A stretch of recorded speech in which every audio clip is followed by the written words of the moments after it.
जिंदगी में हर काम में मन लगेगा, बस अपना भोजन सही कर लो। आज के इस वीडियो में हम आपको बताएंगे आपको कैसा भोजन करना है और क्या खाना है, और भोजन से पहले क्या करना है। इसे समझने के बाद आपकी बुद्धि, मन और शरीर बहुत तेजी से बिना थके काम कर पाएगा। तो चलिए उन कहानियों की शुरुआत करते हैं। पहली कहानी, आयुर्वेद की अद्भुत शक्ति। शरीर और बुद्धि और मन सब शांत और होशियार हो जाएगा। जीवन का सबसे कीमती धन क्या होता है? एक शिष्य ने अपने गुरु से सवाल किया। गुरु ने इसका उत्तर देते हुए जवाब दिया कि चाहे मेरे पास पैसे ना हो, चाहे रहने के लिए छत भी ना हो, चाहे कोई सुख सुविधाएं ना हो, लेकिन अगर मेरा शरीर स्वस्थ है तो मैं दुनिया का सबसे धनवान आदमी। सो शिष्य ने पूछा कि गुरुदेव, आपकी उम्र 100 साल को पार कर चुकी है और फिर भी आप इतने स्वस्थ हैं। आपकी बुद्धि बड़ी ही तीव्र है और आपका चेहरा भी सूर्य की तरह चमकता रहता है, और वहीं पर आपके बदन से भी चंदन सी खुशबू आती है। शिष्य ने कहना जारी रखा कि गुरुदेव, मेरे मन में बहुत बार आया है कि मैं आपसे इसका रहस्य जानूं, लेकिन संकोचवश मैं आपसे पूछ नहीं पाता हूं। कृपया करके आज मुझे वो साधारण से नियम बताने की कृपा करें जिनसे मैं भी आपकी तरह स्वस्थ और निरोगी रह सकूं।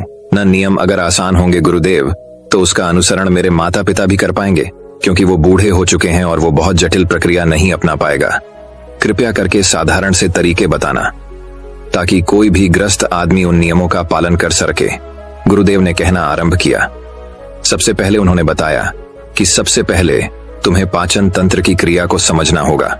जो भी आयुर्वेद का विद्वान होता है वो ये जानता है कि अगर आपका पाचन तंत्र लगातार भोजन पचाने में लगा हुआ है तो स्वाभाविक है कि ऊर्जा की एक खास मात्रा आपका भोजन को बचा रही है। इसी कारण ज्यादा भोजन करने के बावजूद आपका दिमाग और आपका शरीर अपने बेहतरीन स्तर पर काम नहीं कर पाता। तुमने देखा होगा कि भोजन करने के बाद जब पाचन प्रक्रिया शुरू होती है तो हर जानवर नीचे बैठ जाता है। वो बस बैठ जाते हैं क्योंकि दूसरी चीजों के लिए पर्याप्त ऊर्जा नहीं बचती है।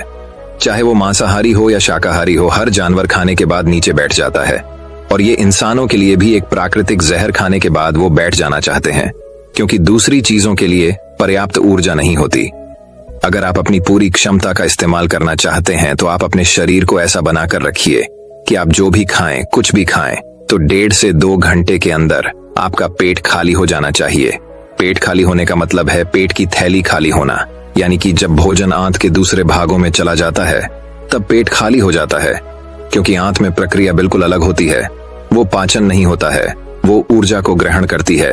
आंतों द्वारा इस ऊर्जा को ग्रहण करने के लिए ज्यादा ऊर्जा नहीं लगती है, ऊर्जा लगती है।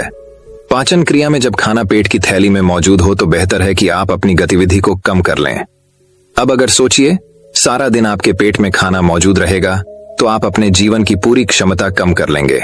आप खुद देखिए कि जब आपके पेट में खाना मौजूद होता है तब शरीर कैसा महसूस करता है, और जब पेट खाली होता है तब शरीर कैसा महसूस करता है। आप खुद पाएंगे कि आपका शरीर और आपका दिमाग तब बेहतरीन रूप से काम करता है जब आपका पेट खाली होता है। इसका एक पहलू और है।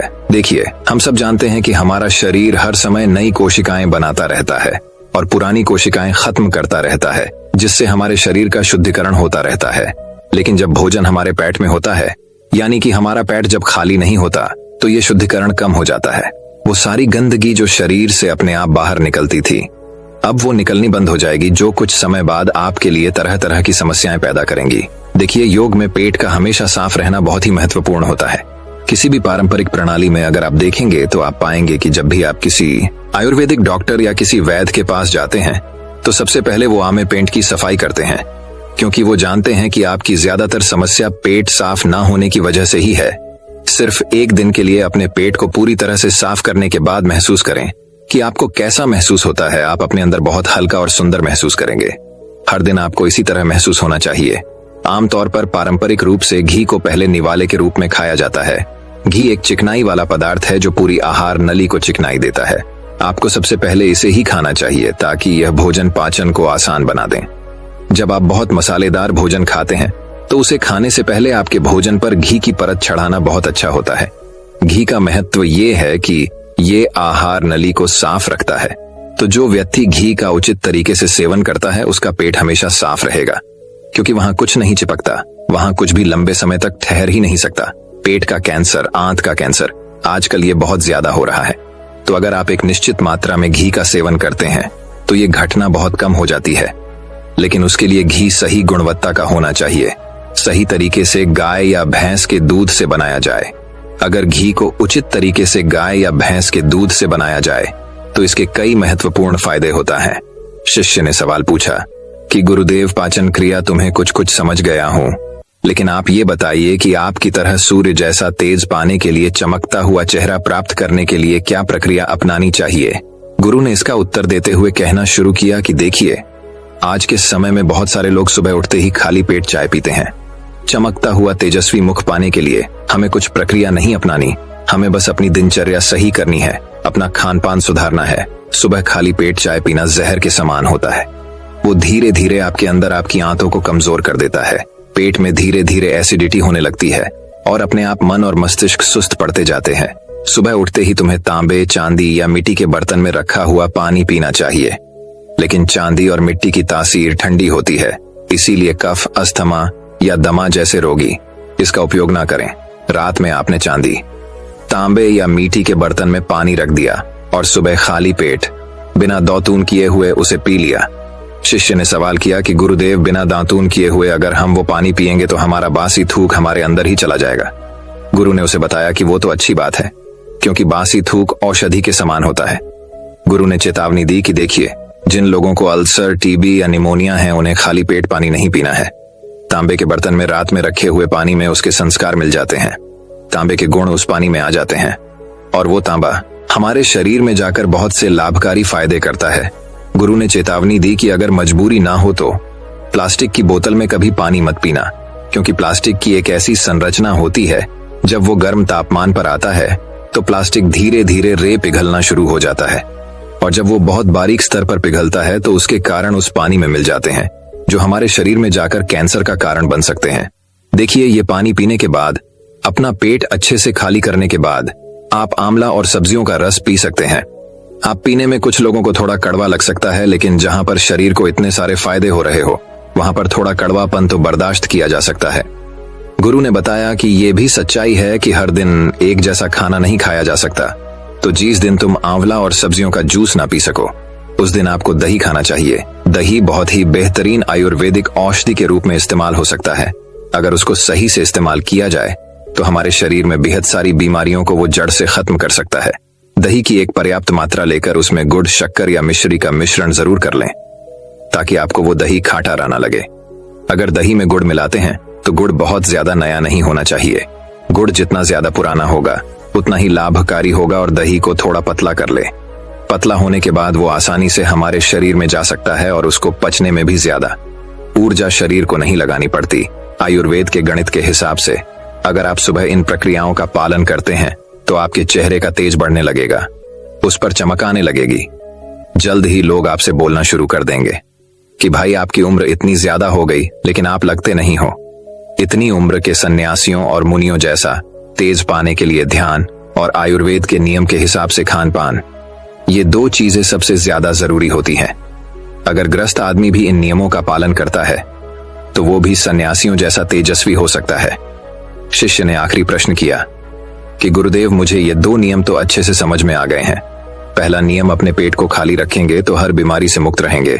दूसरा नियम कि हम अपने चेहरे पर ओज और तेज कैसे प्रकट कर सकते हैं।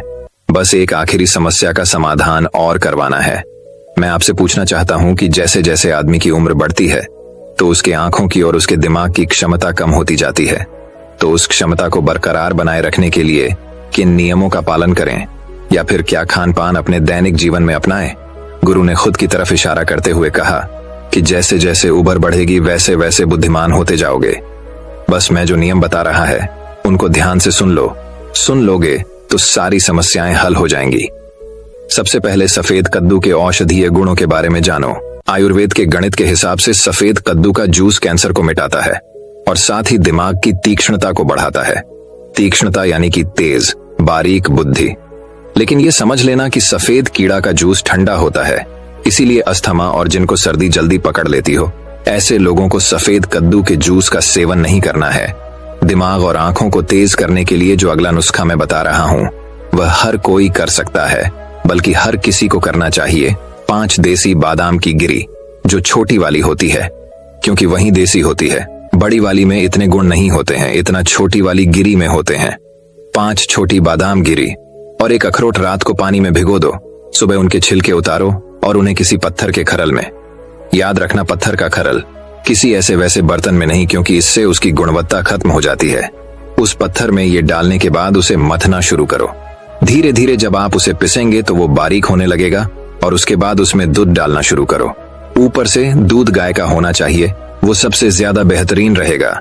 दिमाग के लिए इस्तेमाल करने को भैंस या बकरी का भी कर सकते हैं, लेकिन गाय का दूध सबसे ज्यादा महत्वपूर्ण हो जाता है। जब दिमागी समस्याओं के बारे में बात आती है तो अब उस बादाम और अखरोट को दूध के साथ पीसना शुरू करो। धीरे धीरे जितना आप पीसेंगे उतनी उसकी गुणवत्ता बढ़ती जाएगी। अब कुछ लोगों को लग रहा होगा कि दूध के साथ हम बादाम यूं ही खा लें, तो या फिर पत्थर के खरल में पीसने की बजाय उसे मिक्सर में पीस लें। तो मैं बताता चलूं कि पत्थर के खरल में उसे पीसने के बाद उसकी गुणवत्ता 100 गुना ज्यादा बढ़ जाती है। अच्छे से गाय के दूध में पीसने के बाद जब आप इसका सेवन करेंगे तो आपकी आंखें और आपका दिमाग, इनके लिए ये बहुत ही लाभकारी रहेगा। जिन लोगों को भूलने की समस्याएं होती हैं, जो छोटी छोटी चीजें रखकर भूल जाते हैं, जो लोग दिमागी रूप से परेशान रहते हैं, तनाव बना रहता है, चीजों के बारे में ज्यादा सोचते रहते हैं, ऐसे लोगों के लिए ये एक ठंडाई का काम करेगा। उनके दिमाग में एक ठंडक पहुंचाएगा जिससे उनका दिमाग अपने बेहतरीन स्तर पर काम कर पाएगा। शिष्य ने ये नियम अच्छे से कंठस्थ कर लिए और उसके बाद घर जाने के लिए अपने गुरु से आज्ञा मांगी। शिष्य अपने गुरु से आशीर्वाद लेकर अपने घर की तरफ प्रस्थान कर गया। तो दोस्तों, कैसी लगी आज की कहानी? अपनी राय हमें कमेंट में जरूर बताएं। अगर अच्छी लगी हो तो इस वीडियो को और लोगों के साथ शेयर करें। तो चलिए दोस्तों, अब हमारे दूसरे कहानी की शुरुआत करते हैं। दूसरी कहानी, सिर्फ 7 दिनों में सबको पीछे छोड़ दो। एक बार एक गरीब आदमी एक बौद्ध भिक्षु के पास गया और कहता है कि गुरु, मैं अपनी आदतों से बहुत परेशान हूं। मैं बहुत कुछ करना चाहता हूं लेकिन कुछ नहीं कर पाता। सफलता की ऊंचाइयों को छूना चाहता हूं लेकिन अपनी आदत से मजबूर है। सच कहा तो मुझे यह भी नहीं पता कि सफल होने के लिए किस गुण की आवश्यकता है। इसलिए मैं उन गुणों के बारे में जानने के लिए ही आपके पास आया हूं।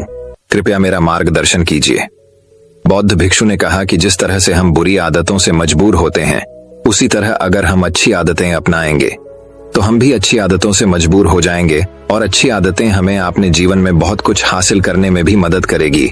आज मैं आपको 15 ऐसी सफल आदतों के बारे में बताऊंगा जो आपको सफल बना सकती हैं। मेरी बातें सुनकर भूल मत जाना, बल्कि इन सभी 15 आदतों को अपने दिमाग में याद रखना और धीरे धीरे उन्हें अपने जीवन में लाना शुरू करें, क्योंकि ये आदतें न सिर्फ आपको सफलता दिलाएंगी बल्कि इतना अच्छा इंसान बनाएंगी जिसे देखकर लोग कहेंगे कि मैं भी ऐसा ही बनना चाहता हूं। 15 सफल आदतों की सूची में पहली आदत है सुबह जल्दी उठना। दुनिया में अगर कोई सबसे सफल और सबसे अच्छी आदत है जिसे हर सफल व्यक्ति अपनाता है तो वह है सुबह जल्दी उठना और अपना आलस्य त्यागना। अगर आप दिन की पहली किरण निकलने से पहले उठकर अपना काम करना शुरू कर दें और अपने दिन को बेहतर बनाएं, आप मानते हैं कि पूरे दिन में ऐसी कोई चुनौती नहीं होगी जिसे आप पार न कर सके। आपके सुबह उठने के तरीके से पता चलता है कि आप में कितनी इच्छा शक्ति है। अपने लक्ष्य हासिल करना आपके लिए कितना महत्वपूर्ण है। सुबह जल्दी उठने का मतलब है अधिक प्रयास, अधिक मेहनत, जो दूसरों की तुलना में अधिक सफल बनाएगी। अगर आप सुबह देर से उठने की आदत से मजबूर हैं, तो आपको 5 मिनट पहले उठने की आदत डालनी चाहिए और कुछ ही दिनों में आप सुबह जल्दी उठना शुरू कर देंगे। दूसरी आदत है हमेशा कुछ नया सीखते रहना। ये एक अद्भुत आदत है जो हर उस व्यक्ति में पाई जाती है जिसने अपने क्षेत्र सफलता हासिल की है। हमेशा अपने काम के बारे में और अधिक सीखते रहें। हम जीवन में जो कुछ भी सीखते हैं वह जीवन में कभी न कभी काम जरूर आता है। सफल लोग अपने सपनों को हासिल करने के लिए अलग अलग तरीकों का इस्तेमाल करते हैं। उनके सपनों से जुड़ी हर बात जानना चाहते हैं जिससे उनके सपनों को हासिल करना आसान हो जाएगा। भले ही बात एक लाइन की हो, जिंदगी सीखो, लेकिन हमेशा कुछ नया सीखो। दुनिया में ज्ञान की कोई कमी नहीं है, लेकिन जिस क्षेत्र में आप सफलता चाहते हैं उस क्षेत्र में ज्ञान प्राप्त करने के लिए हमेशा उत्सुक रहें। हो सकता है कि आप कुछ ऐसा सीखें जिससे आप जितना सोचा था उससे अधिक हासिल कर सकें, तो इसके लिए आपको हमेशा एक बच्चे के रूप में सीखना होगा। तीसरी आदत है कम बोलना और अधिक सुनना। हमारे पास 2 कान और एक मुंह है जिससे हम सुनते अधिक हैं और बोलते आधा हैं। श्रोताओं को कभी नुकसान नहीं होता और उन्हें हमेशा कुछ नया सीखने को मिलता है। कम बात करने का मतलब है कम ऊर्जा बर्बाद करना। लोगों से ज्यादा ना जुड़े और किसी के सामने नरम न बने, किसी से बेवजह बहस न करें। क्योंकि जो लोग कम बोलते हैं वे ज्यादा फायदेमंद होते हैं। जो व्यक्ति शब्द बोलता है उसमें गहराई से सोचने की क्षमता अधिक होती है। जब कोई व्यक्ति कम बोलता है तो वह अपने अंतर्मन से जुड़ा होता है। इनके आंतरिक विचार इतने मजबूत होते हैं कि ये किसी भी सफलता को अपने घुटनों के नीचे ला सकते हैं। 4वीं आदत है असहमत होना और दूसरे को मना करना सीखना। हम कठपुतली नहीं हैं कि लोगों की बातों पर हाँ हाँ करते रहें। आप एक अलग इंसान हैं और आपका सपना अलग है। आपके सिद्धांत भी अलग होंगे। अगर आपकी मंजिल अलग है तो आपका रास्ता भी अलग होगा। और अगर आपको कोई चीज पसंद नहीं है तो इसका मतलब नहीं है। अगर कोई तरीका दूसरों के लिए काम कर रहा है तो जरूरी नहीं कि वह आपके लिए भी काम करे। यदि आप किसी और के तरीके का उपयोग करते हैं तो आप हर किसी की तरह होंगे। आप इस दुनिया के सबसे अनोखे इंसान हैं और आपके जैसा कोई और नहीं है। इसलिए आज आपको सहमत होने का भी पूरा अधिकार है और अपनी बात रखने का भी पूरा अधिकार है। और आपको हर उस चीज को ना कहना होगा जो आपके लक्ष्य के लिए सही नहीं है। यदि आपका अपने दोस्तों के साथ घूमने का मन नहीं है तो उन्हें ना कहना सीखें। अगर आप किसान नहीं बल्कि बिजनेसमैन बनना चाहते हैं तो अपने परिवार को बताएं कि आप किसान नहीं बिजनेसमैन बनना चाहते हैं। जबरदस्ती लंबे समय तक नहीं टिकती और न ही इससे हमें कुछ मिलता है। जहां जरूरत हो वहां ना कहना सीखें, क्योंकि इनकार करने से आप दूसरों की नजरों में तो बुरे बन सकते हैं लेकिन अपनी नजरों में कभी बुरे नहीं बन सकते। ज्यादातर लोग जिंदगी में इस वजह से कुछ नहीं कर पाते कि लोग क्या कहेंगे। अगर असफल हो गए तो लोग क्या कहेंगे, इसीलिए ज्यादातर लोग अपने लिए नहीं बल्कि दूसरों के लिए जिंदगी जीते हैं। 5वीं आदत है सही तरीके से जोखिम उठाना सीखना। जीवन में सबसे बड़ा जोखिम कोई भी जोखिम न लेना है। यदि आप सही तरीके से जोखिम नहीं ले रहे हैं तो आप अपना जीवन जोखिम में डाल रहे हैं। तो आप अपना जीवन बर्बाद करने और एक ही स्थान पर रहने का जोखिम उठा रहे हैं। सही चीजों के लिए जोखिम लेने का डर दूर करें और लोग क्या कहेंगे इसका डर भी दूर करें। लोग हंसेंगे और मेरा समय और पैसा बर्बाद होगा। इंसान को जिंदगी से लेकर मौत तक सिर्फ 3 चीजों की जरूरत होती है, रोटी, कपड़ा और मकान, और इसे पाना कोई मुश्किल काम नहीं है। इसके अलावा अगर इंसान की जिंदगी से कुछ चला भी गया हो तो भी जीना आसान है। लेकिन आपका मिशन सिर्फ मौत के दरवाजे तक सुरक्षित पहुंचना नहीं है। एक योद्धा की तरह हर चुनौती को धूल चटाना, जोखिम उठाना, विजेता का ताज पहनना, मौत के दरवाजे तक पहुंचना है। सही चीजों के लिए जोखिम उठाना चाहिए, इसलिए जोखिम लेना सीखें। जोखिम लेने पर आपको कभी पछतावा नहीं होगा, लेकिन यदि आप सही जोखिम नहीं लेते हैं तो आपको अपनी कल्पना से भी अधिक पछताना पड़ेगा। 6वीं आदत है जिसके साथ आप अगले 60 साल बिताएंगे। 60 में से 30 सफल आदतें उस व्यक्ति को समझने की कोशिश करना है जिसके साथ आप अगले 60 साल बिताएंगे, और वह व्यक्ति आप हैं। आप खुद को कितना समय देते हैं और अपनी पिछली गलतियों से कितना सीखते हैं। आप अपने वर्तमान को बेहतर बनाने के लिए क्या करते हैं और भविष्य के बारे में क्या सोचते हैं। क्या आप हर दिन 10 मिनट बैठते हैं और सोचते हैं कि आपके जीवन में क्या चल रहा है, मैं कहां से आया हूं और अभी कहां हूं और आगे कहां जा रहा हूं। आपके जीवन की सबसे बड़ी जरूरत और सबसे बड़ी चुनौती क्या है। आपको आपसे बेहतर कोई नहीं जानता। अगर कोई आपको समझ सकता है तो आपके अंदर क्या भावनाएं चल रही हैं, ये सिर्फ आप ही समझ सकते हैं। हर दिन अपने आप को 10 मिनट दें और इस 10 मिनट में कोई भी नहीं होना चाहिए, कोई किताब नहीं, कोई काम नहीं, बस आप और आपके विचार। इस समय आप खुद से बात करें और खुद को जानने की कोशिश करें। 8वीं आदत है निर्णय लेना सीखें और तुरंत काम पर लग जाएं। ऐसे कितने काम हैं जिन्हें आप आज तक टालते आ रहे हैं। ऐसी कितनी चीजें हैं जिनके लिए आपको निर्णय लेने की आवश्यकता है लेकिन आप निर्णय नहीं लेना चाहते हैं। उस काम को टालते रहें, क्योंकि ज्यादातर लोग निर्णय नहीं ले पाते। क्या वे यह काम करना चाहते हैं या वे उस रिश्ते में रहना चाहते हैं या नहीं, बिजनेस करना है या नौकरी, लोग इस बारे में नहीं सोचते। निर्णय लेना सीखें। निर्णय न लेने से बेहतर है निर्णय लेना। निर्णय लें और उसे सही करने का प्रयास करें, और एक बार जब आप तय कर लें तो काम पर लग जाएं। दुनिया के सभी सफल लोगों के पास निर्णय लेने और अपना काम करने के लिए बहुत कम समय होता है। अगर आपने दिन के 8 बजे कोई काम तय या प्लान कर लिया है तो 8:01 बजे आपका काम प्लानिंग के मुताबिक दिखना चाहिए। 8वीं आदत जो आपके जीवन को बदल सकती है वह है अपने समय का बुद्धिमानी से उपयोग करना सीखना होगा। समय ही एक ऐसी चीज है जिसकी कमी होती रहती है। समान गति से गति धीमी नहीं होती। समय एक ऐसी चीज है, चाहे कुछ भी हो जाए, समय एक ऐसी चीज है जिसके साथ आप केवल दौड़ सकते हैं। ना तो आप समय से पीछे रह सकते हैं और ना ही समय से आगे जा सकते हैं। आज आपके जीवन में जो कुछ भी चल रहा है उसका आपको सामना करना होगा, इसलिए समय के साथ चलना सीखें और आज जो आपके लिए महत्वपूर्ण है उसे करते हुए आगे बढ़, क्योंकि अगर आप समय की दौड़ में पीछे रह गए तो चाहे आप कितना भी दौड़ लें, आप कभी भी पहले जैसे नहीं रह पाएंगे। जो सो रहा है वह जरूर कुछ न कुछ खो रहा होगा और जो जाग रहा है वह पा रहा है। हमारे समय की उल्टी गिनती हमारे जन्म लेते ही शुरू हो जाती है, इसलिए अपना समय बर्बाद न करें, बल्कि इसे अपने लक्ष्य के लिए उपयोग करें और खुद को जानें। बीवी आदत है अनावश्यक झंझटों को नजरअंदाज करना सीखना। हमारे पास सीमित मात्रा में समय और निश्चित मात्रा में ऊर्जा है। यदि हम इसे तुच्छ चीजों और निरर्थक चीजों पर खर्च करते रहेंगे और हमारी ऊर्जा वितरित हो जाएगी और हम इसे कभी भी अपने लक्ष्य की ओर एकत्रित नहीं कर पाएंगे और लक्ष्य चूक जाते हैं। ज्यादातर लोगों की गलती यह होती है कि वे हर चीज और हर किसी में खुद को शामिल करने की कोशिश करते हैं, जिसके कारण उनकी ऊर्जा विभाजित हो जाती है और वे कुछ भी महत्वपूर्ण कार्य नहीं कर पाते हैं। इसलिए जो काम जरूरी ना हो और दूसरे लोग कर सकते हो उसे दूसरे को सौंप दें और अपनी सारी ऊर्जा और अपना सारा समय अपने महत्वपूर्ण कार्यों में लगा दें। 10वीं आदत है अपने जीवन से नकारात्मक लोगों को दूर करना और सकारात्मक लोगों के साथ रहना।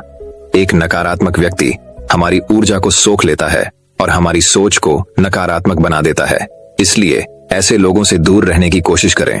मूलतः कोई भी व्यक्ति अपने आसपास औसतन 5 लोगों का होता है, यानी हमारे आसपास के वो 5 लोग जिनके साथ हम सबसे ज्यादा समय बिताते हैं। कहीं ना कहीं हम भी उनके जैसे बन जाते हैं और उनकी आदतों को अपनाने लगते हैं। संगति प्रभाव डालती है और अगर आपके आसपास के लोगों को हर चीज में कमी नजर आ रही है तो उन्हें तुरंत छोड़ दें, क्योंकि ये वो लोग हैं जिन्हें गर्मियों में ठंड और सर्दियों में बारिश पसंद होती है। ऐसे लोग न तो कहीं खुश रह पाते हैं और न ही दूसरों को खुश रहने देते हैं। दुनिया में हर किसी को स्वतंत्र होने का अधिकार है। आपको सकारात्मक सोच के साथ जीवन जीने का पूरा अधिकार है। आपको खुद से भी नकारात्मक बातें नहीं करनी चाहिए, जैसे कि मैं बस बदकिस्मत हूं या यह मेरे साथ ही हो जाता है। दुनिया के सभी सफल लोगों ने अपने अंदर एक सफल व्यक्ति को देखा है और हमेशा नकारात्मक लोगों की बातों को नजरअंदाज किया। कभी भी मूर्ख नकारात्मक लोगों से ना जुड़े, क्योंकि उन्हें कुछ नहीं होगा और आपको कुछ नहीं मिलेगा। 11वीं आदत यह है कि जब भी कोई अच्छा विचार मन में आए तो उसे कागज पर लिख लें। हमारा दिमाग हर दिन कुछ नए और अच्छे विचार लाता रहता है। यदि हम उन्हें नहीं लिखेंगे तो हम उन्हें हमेशा के लिए भूल जाएंगे। साथ ही अगर आपके पास कोई प्लान है तो उसे अच्छे से लिखें। ऐसा करने से योजना हमारे दिमाग में बैठ जाती है। उन सभी चीजों के बारे में भी लिखें जिन्हें आप पाना चाहते हैं। उन आदतों के बारे में भी लिखें जिन्हें आप छोड़ना चाहते हैं।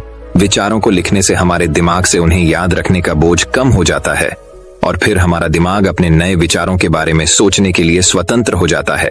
12वीं आदत है स्वस्थ रहना। अधिक स्वस्थ जीवन शैली अपनाएं, कम खाएं और अधिक पचाएं। रोज सुबह प्राणायाम, व्यायाम और ध्यान न सिर्फ आपको स्वस्थ बनाएंगे बल्कि खूबसूरत भी बनाएंगे और अपना आत्मविश्वास बढ़ाएं। स्वस्थ मन और स्वस्थ शरीर से आप अपने जीवन में अधिक प्रगति कर पाएंगे और अपनी मंजिल तक पहुंचे। पहली खुशी स्वस्थ शरीर है और यह बात मुझे तब पता चली जब हम गंभीर रूप से बीमार थे। 13वीं आदत है हमेशा खुश रहना और मुस्कुराते रहना। कोई भी रोने वाले व्यक्ति से दोस्ती नहीं करना चाहता या उसके साथ समय बिताना नहीं चाहता, क्योंकि हर किसी के जीवन में दुख और दर्द है और कोई भी अपना दुख और दर्द क्यों बढ़ाएगा। इसलिए आप मुस्कुराते रहिए और अगर आप मुस्कुराते रहेंगे तो दूसरे लोगों को आप में उम्मीद की किरण दिखेगी। हो सकता है आपकी मुस्कुराहट किसी और को उसका दर्द भुला दे। मुस्कुराने का मतलब यह नहीं है कि आपको हर समय हंसते रहना चाहिए। मुस्कुराने का मतलब है कि आपको खुश रहना चाहिए। सकारात्मक रहें और सोचें कि आप बेहद भाग्यशाली हैं। आपके जीवन में कोई कमी नहीं है और अगर कोई कमी है तो आप उसे अभी भर सकते हैं। 4थी आदत है हमेशा अपनी कमाई से कम खर्च करना। भविष्य की परेशानियों के लिए और कुछ न बचाएं। ज्यादातर लोग दिखावे के नाम पर अपनी कमाई से ज्यादा खर्च कर देते हैं और फिर गरीबी से भरी जिंदगी कष्ट में गुजारें। इसलिए अपनी आय को सही तरीके से बढ़ाने का प्रयास करें। अपनी कमाई से कम खर्च करें और भविष्य के लिए कुछ पैसे बचाकर रखें। 15वीं आदत है एक अच्छा और जिम्मेदार इंसान बनना। ऐसी कई चीजें हैं जो आप दूसरों की मदद के लिए कर सकते हैं। दूसरों के कष्टों को कम करने का प्रयास करें और गरीबों को खाना खिलाएं। लोगों के चेहरों पर मुस्कान लाने की कोशिश करें। सफल व्यक्ति वास्तव में तभी सफल कहलाता है जब वह अपने साथ साथ देश और समाज का भी भला करता है। इसलिए लोगों की मदद करें और अच्छे काम करें और समाज में एक अच्छा उदाहरण स्थापित करने का प्रयास करें। बौद्ध भिक्षु ने बताया कि ये हैं वो 15वीं आदतें जिन्हें अपनाकर आप एक सफल जीवन जी सकते हैं और दूसरों के लिए एक उदाहरण बने। गरीब आदमी को अपने सवालों का जवाब मिल गया तो उसने बौद्ध भिक्षु को धन्यवाद दिया और वह चला गया। तो चलिए दोस्तों, अब हमारे तीसरी कहानी की शुरुआत करते हैं। तीसरी कहानी दोस्तों, बहुत समय पहले की बात है। एक गांव में एक चोर रहता था। वह बड़ा ही चतुर था। एक दिन उस चोर ने सोचा कि जब तक वह राजधानी में नहीं जाएगा और अपना कर्तव्य नहीं दिखाएगा, तब तक चोरों के बीच उसकी धाक नहीं जमेगी। यह सोचकर वह राजधानी की ओर रवाना हुआ और वहां पहुंचकर उसने यह देखने के लिए नगर का चक्कर लगाया कि कहां क्या चोरी कर सकता है। उसने तय किया कि राजा के महल से अपना काम शुरू करेगा। राजा ने रात दिन महल की रखवाली के लिए बहुत से सिपाही तैनात कर रखे थे। बिना पकड़े गए परिंदा भी महल में नहीं घुस सकता था। महल में एक बहुत बड़ी घड़ी लगी थी जो दिन रात का समय बताने के लिए घंटे बजाती रहती थी। चोर ने लोहे की कुछ कीलें इकट्ठी की और जब रात को घड़ी ने 12 बजाए तो घंटे की हर आवाज के साथ वह महल की दीवार में एक एक कील ठोकता गया। इस तरह बिना शोर किए उसने दीवार में 12 कीलें लगा दी। फिर उन्हें पकड़ पकड़ कर वह ऊपर चढ़ गया और महल में दाखिल हो गया। इसके बाद वह खजाने में गया और वहां से हीरे चुरा लाया। अगले दिन जब चोरी का पता लगा तो मंत्रियों ने राजा को इसकी खबर दी। राजा बड़ा हैरान और नाराज हुआ। उसने मंत्रियों को आज्ञा दी कि शहर की सड़कों पर गश्त करने के लिए सिपाहियों की संख्या दोगुनी कर दी जाए और अगर रात के समय किसी को भी घूमते हुए पाया जाए तो उसे चोर समझकर गिरफ्तार कर लिया जाए। जिस समय दरबार में यह ऐलान हो रहा था, एक नागरिक के भेष में चोर मौजूद था। उसे सारी योजना की एक एक बात का पता चल गया। उसे फौरन यह भी मालूम हो गया कि कौन से 26 सिपाही शहर में गश्त के लिए चुने गए हैं। वह सफाई से घर गया और साधु का बाना धारण करके उन 26 सिपाहियों की बीवियों से जाकर मिला। उनमें से हर एक इस बात के लिए उत्सुक थी कि उसके पति ही चोर को पकड़े और राजा से इनाम ले। एक एक करके चोर उन सबके पास गया और उनके हाथ देख देख कर बताया कि वह रात उसके लिए बड़ी शुभ है। उसके पति की पोशाक में चोर उसके घर आएंगे। लेकिन देखो, चोर को अपने घर के अंदर मत आने देना, नहीं तो वह तुम्हें दबा लेगा। घर के सारे दरवाजे बंद कर लेना और भले ही वह पति की आवाज में बोलता सुनाई दे, उसके ऊपर जलता कोयला फेंकना। इसका नतीजा यह होगा कि चोर पकड़ में आ जाएगा। सारी स्त्रियां रात को चोर के आगमन के लिए तैयार हो गईं। अपने पतियों को उन्होंने इसकी जानकारी नहीं दी। इस बीच पति अपनी गश्त पर चले गए और सवेरे 4 बजे तक पहरा देते रहे। हालांकि अभी अंधेरा था, लेकिन उन्हें उस समय तक इधर उधर कोई भी दिखाई नहीं दिया, तो उन्होंने सोचा कि उस रात को चोर नहीं आएगा। यह सोचकर उन्होंने अपने घर चले जाने का फैसला किया। जो ही वे घर पहुंचे, स्त्रियों को संदेह हुआ और उन्होंने चोर की बताई कार्रवाई शुरू कर दी। फल वह हुआ कि सिपाही जल गए और बड़ी मुश्किल से अपनी स्त्रियों को विश्वास दिला पाए कि वे ही उनके असली पति हैं और उनके लिए दरवाजा खोल दिया जाए। सारे पतियों के जल जाने के कारण उन्हें अस्पताल ले जाया गया। दूसरे दिन राजा दरबार में आया तो उसे सारा हाल सुनाया गया। सुनकर राजा बहुत चिंतित हुआ और उसने कोतवाल को आदेश दिया कि वह स्वयं जाकर चोर पकड़े। उस रात कोतवाल ने तैयार होकर शहर का पहरा देना शुरू किया। जब वह एक गली में जा रहा था, चोर ने जवाब दिया, मैं चोर हूं। कोतवाल समझा कि लड़की उसके साथ मजाक कर रही है। उसने कहा, मजाक छाड़ो और अगर तुम चोर हो तो मेरे साथ आओ, मैं तुम्हें काट में डाल दूंगा। चोर वाला, ठीक है, इससे मेरा क्या बिगड़ेगा। और वह कोतवाल के साथ काट डालने की जगह पर पहुंचा। वहां जाकर चोर ने कहा, कोतवाल साहब, इस काठ को आप इस्तेमाल कैसे किया करते हैं, मेहरबानी करके मुझे समझा दीजिए। कोतवाल ने कहा, तुम्हारा क्या भरोसा, मैं तुम्हें बताऊं और तुम भाग जाऊं तो। चोर वाला, आपके बिना कहे मैंने अपने आप को आपके हवाले कर दिया है, मैं भाग क्यों जाऊंगा। उसकी बात सुनकर कोतवाल उसे दिखाने के लिए राजी हो गया कि काठ कैसे डाला जाता है। ज्यों ही उसने अपने हाथ पैर उसमें डाले कि चोर ने झट चाबी घुमाकर काठ का ताला बंद कर दिया और कोतवाल को राम राम करके चल दिया। जाड़े की रात थी। दिन निकलते निकलते कोतवाल मारे सर्दी के अधमरा हो गया। सवेरे जब सिपाही बाहर आने लगे तो उन्होंने देखा कि कोतवाल काठ में फंसे पड़े हैं। उन्होंने उनको उसमें से निकाला और अस्पताल ले गए। अगले दिन जब दरबार लगा तो राजा को रात का सारा किस्सा सुनाया गया। राजा इतना हैरान हुआ कि उसने उस रात चोर की निगरानी स्वयं करने का निश्चय किया। चोर उस समय दरबार में मौजूद था और सारी बातों को सुन रहा था। रात होने पर उसने साधु का भेष बनाया और नगर के सिरे पर एक पेड़ के नीचे धूनी जलाकर बैठ गया। राजा ने गश्त शुरू की और 2 बार साधु के सामने से गुजरा। तीसरी बार जब वह उधर आया तो उसने साधु से पूछा कि क्या इधर से किसी अजनबी आदमी को जाते उसने देखा है? साधु ने जवाब दिया कि वह तो अपने ध्यान में लगा था, अगर उसके पास से कोई निकला भी होगा तो उसे पता नहीं। यदि आप चाहें तो मेरे पास बैठ जाइए और देखते रहिए कि कोई आता जाता है या नहीं। यह सुनकर राजा के दिमाग में एक बात आई और उसने फौरन तय किया कि साधु उसकी पोशाक पहनकर शहर का चक्कर लगाए और वह साधु के कपड़े पहनकर वहां चोर की तलाश में बैठे। आपस में काफी बहस मुबाहिसे और 2-3 बार इनकार करने के बाद आखिर चोर राजा की बात मानने को राजी हो गया और उन्होंने आपस में कपड़े बदल लिए। चोर तत्काल राजा के घोड़े पर सवार होकर महल में पहुंचा और राजा के सोने के कमरे में जाकर आराम से सो गया। बेचारा राजा साधु बना चोर को पकड़ने के लिए इंतजार करता रहा। सवेरे के 4 बजने आए। राजा ने देखा कि न तो साधु लौटा और कोई आदमी या चोर उस रास्ते से गुजरा, तो उसने महल में लौट जाने का निश्चय किया। लेकिन जब वह महल के फाटक पर पहुंचा तो मंत्रियों ने सोचा राजा तो पहले ही आ चुका है, हो न हो यह चोर है जो राजा बनकर महल में घुसना चाहता है। उन्होंने राजा को पकड़ लिया और काल कोठरी में डाल दिया।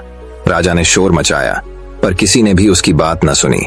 दिन का उजाला होने पर काल कोठरी का पहरा देने वाले मंत्री ने राजा का चेहरा पहचान लिया और डर के मारे थर-थर कांपने लगा। वह राजा के पैरों पर गिर पड़ा। राजा ने सारे सिपाहियों को बुलाया और महल में गया।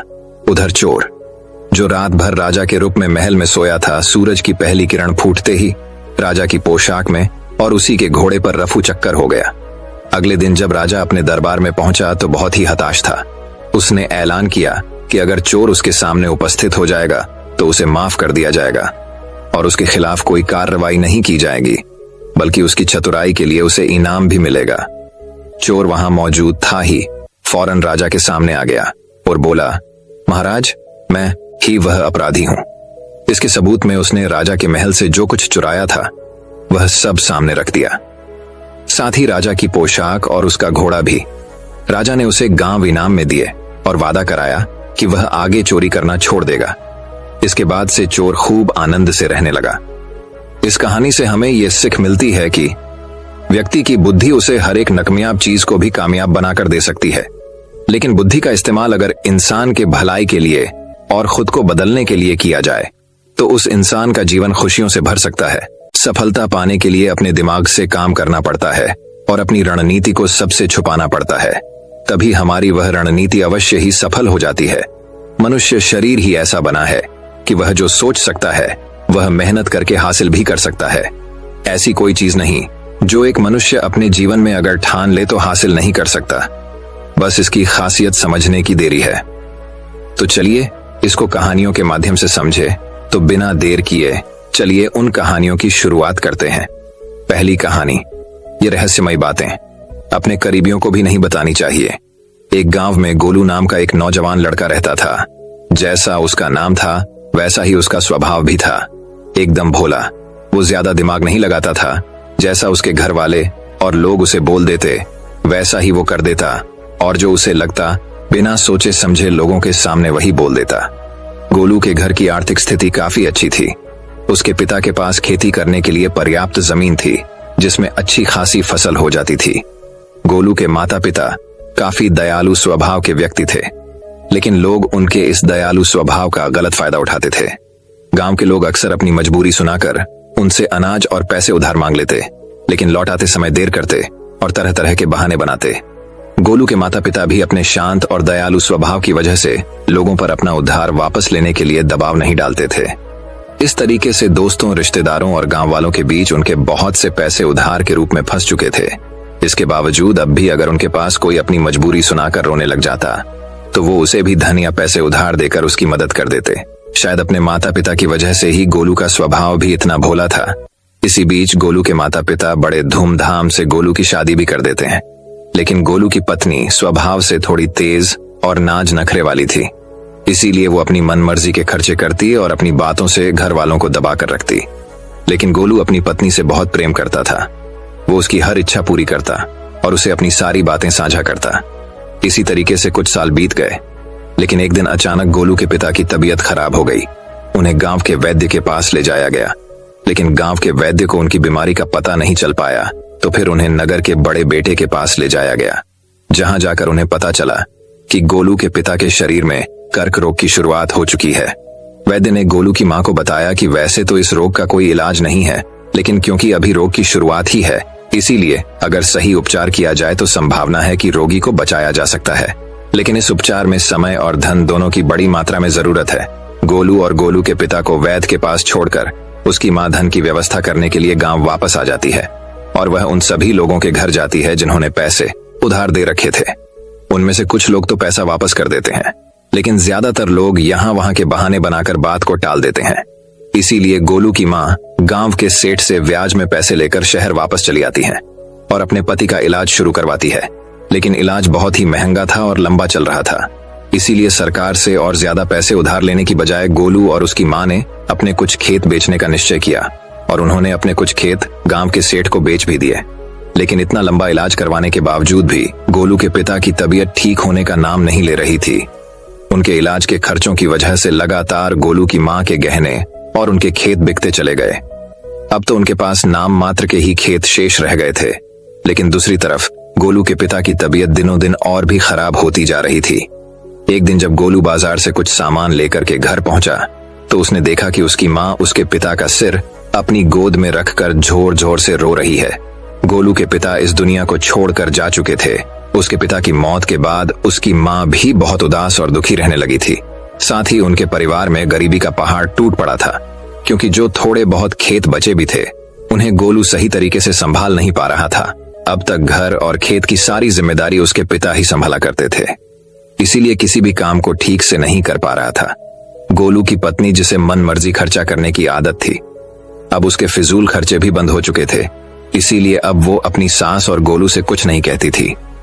घर में रोज छोटी छोटी बातों पर झगड़ा कर लेती, लेकिन गोलू और उसकी मां चुपचाप उसकी बातें सुन लेते। गोलू अपने साधारण स्वभाव की वजह से अपनी सारी कमजोरियों, पिछली गलतियों और सारी बेवकूफियों के बारे में अपनी पत्नी को बता देता। बाद में पत्नी उसकी इन्हीं बेवकूफियों के बारे में बोल बोलकर उसे ताने मारती और कई बार तो अपने मायके वालों के सामने उसे जलील भी करती। गोलू को लगता था कि अगर वो अपने दोस्तों और रिश्तेदारों से अपनी मजबूरी और दुख के बारे में बात करेगा तो लोगों से उसे सहानुभूति और मदद मिलेगी। लेकिन लोग उसकी मजबूरी सुनकर उसके सामने तो उसे विचारक कहते, लेकिन बाद में उसका मजाक उड़ाते कि कैसा बेवकूफ इंसान है, इसका बाप ही बेवकूफ था और यह भी बेवकूफ है, हम इसकी मदद कैसे कर दें, ये लल्लू इंसान हमारे पैसे वापस कैसे करेगा। इसी तरह से लोग उसकी पीठ पीछे उसके बारे में तरह तरह की बातें करते और उसका मजाक बनाते हैं। लोग गोलू और उसकी मां के सामने अच्छी अच्छी सलाह तो देते, लेकिन कोई भी असलियत में उसकी मदद करने के लिए सामने नहीं आता था। ऐसे ही एक दिन अचानक रात में गोलू की मां के सीने में दर्द उठा और वो भी भगवान को प्यारी हो गई। इस घटना के बाद से गोलू बहुत ही उदास और परेशान रहने लगा। काम तो वह पहले से ही ठीक से नहीं कर पाता था, लेकिन अपनी मां के जाने के बाद अब वो घर में ही उदास और दुखी होकर बैठा रहता था। इस बात पर उसकी पत्नी उसे दिन भर ताने मारती और पड़ोसियों से उसकी बुराई करती। वह कहती जैसे इसके माँ बाप ने काम में डरपोक थे, वैसा ही ये भी है। जब गोलू को पड़ोसियों के मुंह से अपनी पत्नी के द्वारा की गई उसकी बुराई के बारे में पता चलता तो उसे बहुत गुस्सा आता और गुस्से में वे भी अपनी पत्नी की पड़ोसियों से बुराई कर देता।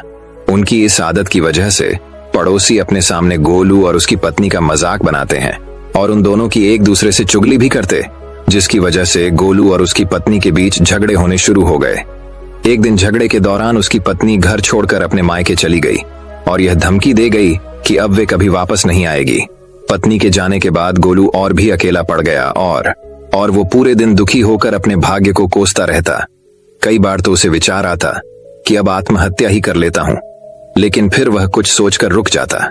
कुछ समय पहले तक जो लोग गोलू को अपना दोस्त, रिश्तेदार और पड़ोसी बताकर मीठी मीठी बातें करते और उसके पिता से सहायता मांगते थे, आज वही लोग गोलू का मजाक उड़ाते और उसे पागल कहते। अंदर से दुखी और पूरी तरह से टूट चुका गोलू बस किसी तरह से अपना जीवन काट रहा था। लेकिन एक दिन गोलू के गांव में एक बहुत ही प्रसिद्ध महात्मा आते हैं। जब गोलू को उन महात्मा के बारे में पता चलता है तो वह सीधे उनके पास जाता है और उनके चरणों में गिरकर रोने लगता है। महात्मा गोलू को उठाते हैं और उससे उसके इस असीम दुख का कारण पूछते हैं। तो गोलू अपने परिवार की सारी कहानी महात्मा जी को कहां सुनाता है। गोलू की पूरी बात को ध्यान से सुनने के बाद महात्मा उससे कहते हैं, तुम्हारे परिवार की इस हालत का कारण कोई और नहीं बल्कि तुम्हारा और तुम्हारे माता पिता का हृदय से ज्यादा सीधा होना और उन पारिवारिक बातों को दूसरों से बता देना है जिन बातों को कभी किसी से साझा नहीं करना चाहिए। तुम्हारे सीधे स्वभाव का इलाज तो लोगों के द्वारा दिए गए धोखों, तानों और तुम्हारी इस हालत में कर ही दिया है। लेकिन आज मैं तुम्हें उन 7 बातों के बारे में बताऊंगा जिनके बारे में तुम्हें किसी से भी बात नहीं करनी चाहिए। गोलू पूरा ध्यान लगाकर महात्मा जी की बातें सुन रहा था। महात्मा जी ने कहना शुरू किया, पहली बात जो तुम्हें किसी से नहीं बतानी वो है तुम्हारे दुख और मजबूरी। ज्यादातर लोगों के जीवन में छोटा सा दुख और मजबूरी आई नहीं कि वो इसका ढिंढोरा पीटना शुरू कर देते हैं। लेकिन क्या दूसरों को अपना दुख और मजबूरी बताने से हमें उस दुख से छुटकारा मिल जाता है? नहीं, बिल्कुल नहीं। बल्कि ऐसा करने से हम लोगों की नजरों में एक कमजोर और मजबूर व्यक्ति साबित हो जाते हैं। ज्यादातर लोग मदद तो करते नहीं, लेकिन हमारी पीठ पीछे हमारे इस मजबूरी का उपहास जरूर उठाते हैं। जरा सोचो दूसरों से अपनी मजबूरी बताने का क्या कारण हो सकता है? या तो अपनी मजबूरी बताकर सामने वाले की सहानुभूति हासिल करना चाहते हैं, या फिर उससे किसी प्रकार की आर्थिक मदद चाहते हैं। लेकिन अगर किसी ने तुम्हारी मदद कर भी दी तो फिर वो बदले में तुमसे इससे भी अच्छी मदद की उम्मीद रखेगा, और अगर तुम उसकी मदद नहीं कर पाए तो फिर वो मन ही मन तुम्हें अपना दुश्मन मानने लगेगा। और अगर गलती से भी तुमने अपनी मजबूरी अपने दुश्मन को बता दी तो वह तुम्हारी इस मजबूरी का गलत फायदा भी उठा सकता है, क्योंकि वह समझ जाएगा कि इस समय तुम कमजोर और मजबूर हो और तुमसे बदला लेने का यही सही समय है। इसीलिए अपने दुख और मजबूरी किसी के भी साथ साझा मत करो और लोगों के स्वभाव को पढ़ना सीखो, क्योंकि अगर तुमने लोगों के स्वभाव और नियत को गहराई से समझना सीख लिया तो तुम खुद को बहुत सी मुसीबतों से बचा सकते हो। वैसे दोस्तों, किसी भी इंसान की असल स्वभाव और उसकी नीयत के बारे में समझना छोड़ दें और उसका वो लक्ष्य कभी पूरा ही ना हो। इसीलिए हमेशा काम पूरा होने के बाद ही लोगों को उसके बारे में बताना चाहिए। और वैसे भी उन लोगों को अपनी योजनाओं के बारे में बताने का कोई मतलब नहीं जो हमारी उस योजना का हिस्सा ही नहीं है। समय से पहले अपनी योजनाओं के बारे में बताने का दूसरा नुकसान यह भी है कि लोग हमारी उस योजना को पूरा ही नहीं होने देंगे, क्योंकि कोई भी नहीं चाहता कि दूसरा व्यक्ति उससे आगे निकल जाए। इसलिए जब लोगों को तुम्हारे लक्ष्य और योजनाओं के बारे में पता चलेगा तो वो तुम्हें पीछे खींचने की कोशिश करेंगे। यहाँ तक कि वे लोग भी जो अब तक आपकी मदद कर रहे थे, आपके दोस्त और रिश्तेदार भी पीछे हट जाएंगे। और अगर तुम्हारा बुरा चाहने वाले लोगों को तुम्हारी योजनाओं के बारे में पता चल गया तो वह निश्चित रूप से तुम्हारी योजना को असफल बनाने की पूरी कोशिश करेंगे। इसलिए अपनी अतीत की गलतियां हो और भविष्य की योजनाओं को हमेशा गुप्त रखना चाहिए। महात्मा ने कहा, तीसरी बात जो तुम्हें किसी से नहीं बतानी वो है अपने घर की बातें। हमारे घर में हमारे माता पिता, बच्चों, सास बहू या पति पत्नी के बीच क्या बातें हो रही हैं वो हमें किसी से नहीं बतानी चाहिए, क्योंकि अक्सर घर में छोटी मोटी बहस, ये लड़ाई के बाद हम गुस्से में दूसरों से अपने परिवार की बुराई करना तो शुरू कर देते हैं। लेकिन उस समय यह भूल जाते हैं कि जो व्यक्ति हमारी बातें सुन रहा है वो भविष्य में हमारी इन्हीं बातों के लिए हमें नीचा दिखा सकता है या लोगों के सामने हमें अपमानित कर सकता है। और वैसे भी जब हम लोगों के सामने अपने घर की बातें बताना शुरू कर देते हैं तो लोगों को हमारे घरेलू मामलों में घुसने का मौका मिल जाता है और वो जरूरत पड़ने पर हमारे इस घरेलू मनमुटाव का फायदा भी उठा सकता है। इसके अलावा भी जब घर वालों को पता चलता है कि परिवार के किसी सदस्य ने उसकी बुराई की है तो उसे बहुत बुरा लगता है और इस बात को लेकर घर में और भी लड़ाई झगड़े शुरू हो जाते हैं। सास बहू और पति पत्नी के बीच अधिकतर झगड़े तो सिर्फ इसलिए होते हैं क्योंकि वो दोस्तों, रिश्तेदारों और पड़ोसियों से एक दूसरे की बुराई करते हैं।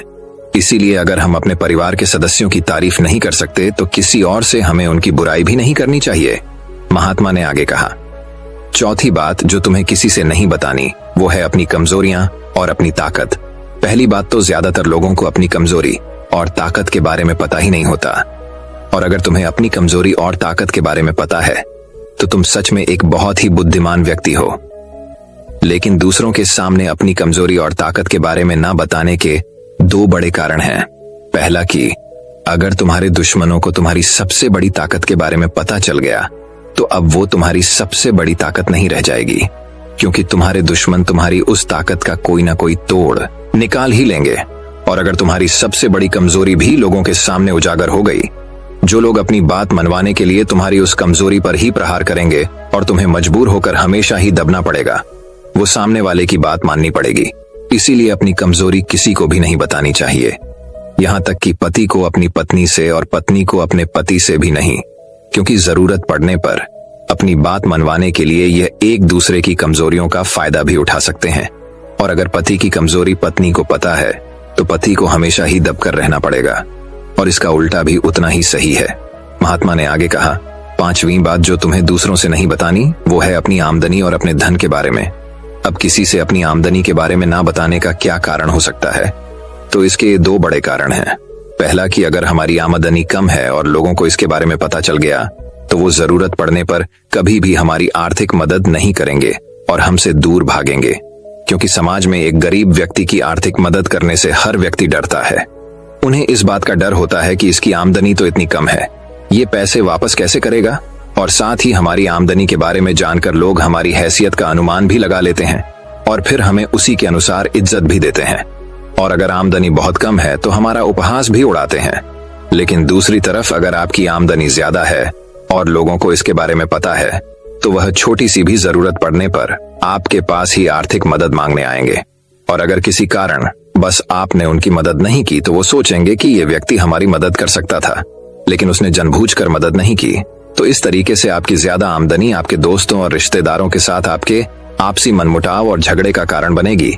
इसीलिए अगर आमदनी कम है तो लोग मजाक उड़ाएंगे, और अगर ज्यादा है तो हर व्यक्ति तुमसे मदद मांगता रहेगा।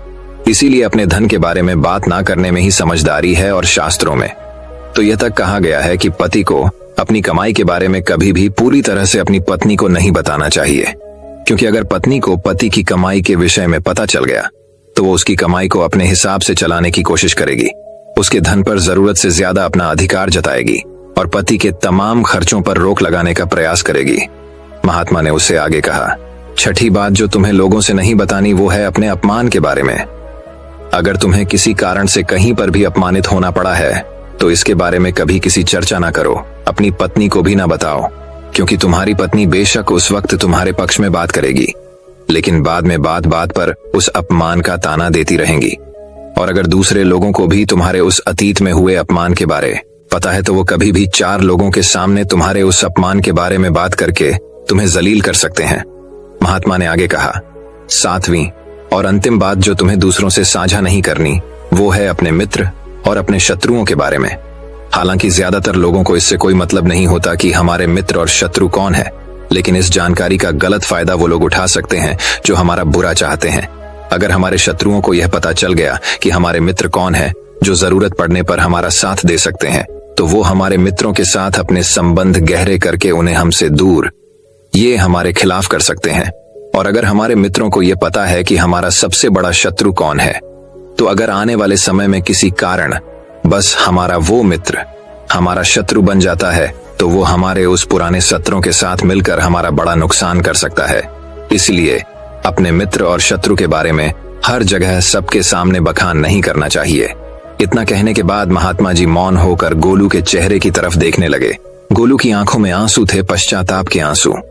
आज पहली बार उसे महसूस हुआ कि वो अपनी पत्नी, दोस्तों और गांव वालों को अपनी हर एक बात बताकर कितनी बड़ी गलती कर रहा है, और उसकी इसी नादानी की वजह से सब उसे बेवकूफ समझते हैं और उसकी पत्नी भी उसकी इज्जत नहीं करती और उसे छोड़कर जा चुकी है। लेकिन उस दिन महात्मा जी के सामने ही गोलू ने मन ही मन में यह निश्चय किया कि आज के बाद वो अपने राज किसी को नहीं बताएगा, अपना शोषण नहीं होने देगा और एक जिम्मेदार वो गंभीर व्यक्ति बनने का पूरा प्रयास करेगा। दोस्तों, उम्मीद करता हूं आपको इस कहानी से एक अच्छी सीख मिली होगी। तो दोस्तों, अब चलिए हमारे दूसरे कहानी की शुरुआत करते हैं। दूसरी कहानी, लोग तो हमेशा फायदा उठाएंगे। एक समय की बात है, एक राजा था जिसने अपने जीवन काल में कई लड़ाइयां जीती और काफी हद तक अपने साम्राज्य का विस्तार किया, क्योंकि समय के साथ राजा की सूझबूझ और साहस के कारण साम्राज्य बढ़ता गया। राजा या तो अपने शत्रुओं को परास्त करके वहां अपने साम्राज्य का झंडा गाड़ देता था, या फिर शत्रु स्वयं उसके सामने आत्मसमर्पण कर देता था। साम्राज्य के अंदर भी सुख और शांति का माहौल था। लोग बिना किसी डर के खुशी से रहते थे। इसी तरह उनका जीवन 55 वर्ष का रहा। राजा बहुत खुशी और धूप के साथ रहता था, लेकिन अब वह बूढ़ा हो चुका था। उसका एक ही बेटा था जिसकी उम्र सिर्फ 15 साल थी। राजा जानते थे कि इतने बड़े साम्राज्य पर शासन करने के लिए उम्र से ज्यादा समझदारी और कुछ महत्वपूर्ण बातें मायने रखती हैं। जो इन बातों को अपना लेता है वह इतने बड़े साम्राज्य पर आसानी से शासन कर सकता है। तभी एक दिन राजा ने बेटे को अपने कक्ष में बुलाया और कहा कि सुनो बेटा, ऐसा नहीं होता। इससे कोई फर्क नहीं पड़ता कि आप 15 साल के हैं या 55 साल के। दुनिया आपकी हैसियत के मुताबिक आपकी इज्जत करेगी। हर कोई चाहता है कि लोग उसकी इज्जत करें, उसे मजबूत समझें, लेकिन यह इतना आसान नहीं है। अगर आप चाहते हैं कि लोग आपका सम्मान करें तो सबसे पहले यह याद रखें, कभी किसी से आपका सम्मान करने के लिए न कहें, किसी से सम्मान की भीख न मांगे। यह कमजोरी की निशानी है, क्योंकि सम्मान लोगों के लिए एक शक्ति है, इतना अनमोल और शक्तिशाली ताकि उन्हें आपका सम्मान करना पड़े। क्या आप जानते हैं लोग समुद्र का सम्मान क्यों करते हैं? क्योंकि वह किसी को भी उसका सम्मान करने के लिए नहीं कहता है। समुद्र की शक्ति से प्रभावित लोग उसका सम्मान करते हैं क्योंकि वह शक्तिशाली है।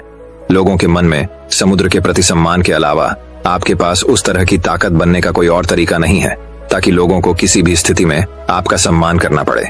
इसके लिए आप स्वयं को जीवन के हर पहलू में मजबूत और शक्तिशाली बनाएं। अपना वादा हमेशा पूरा करें, इससे आपको स्वचालित रूप से सम्मान मिलेगा।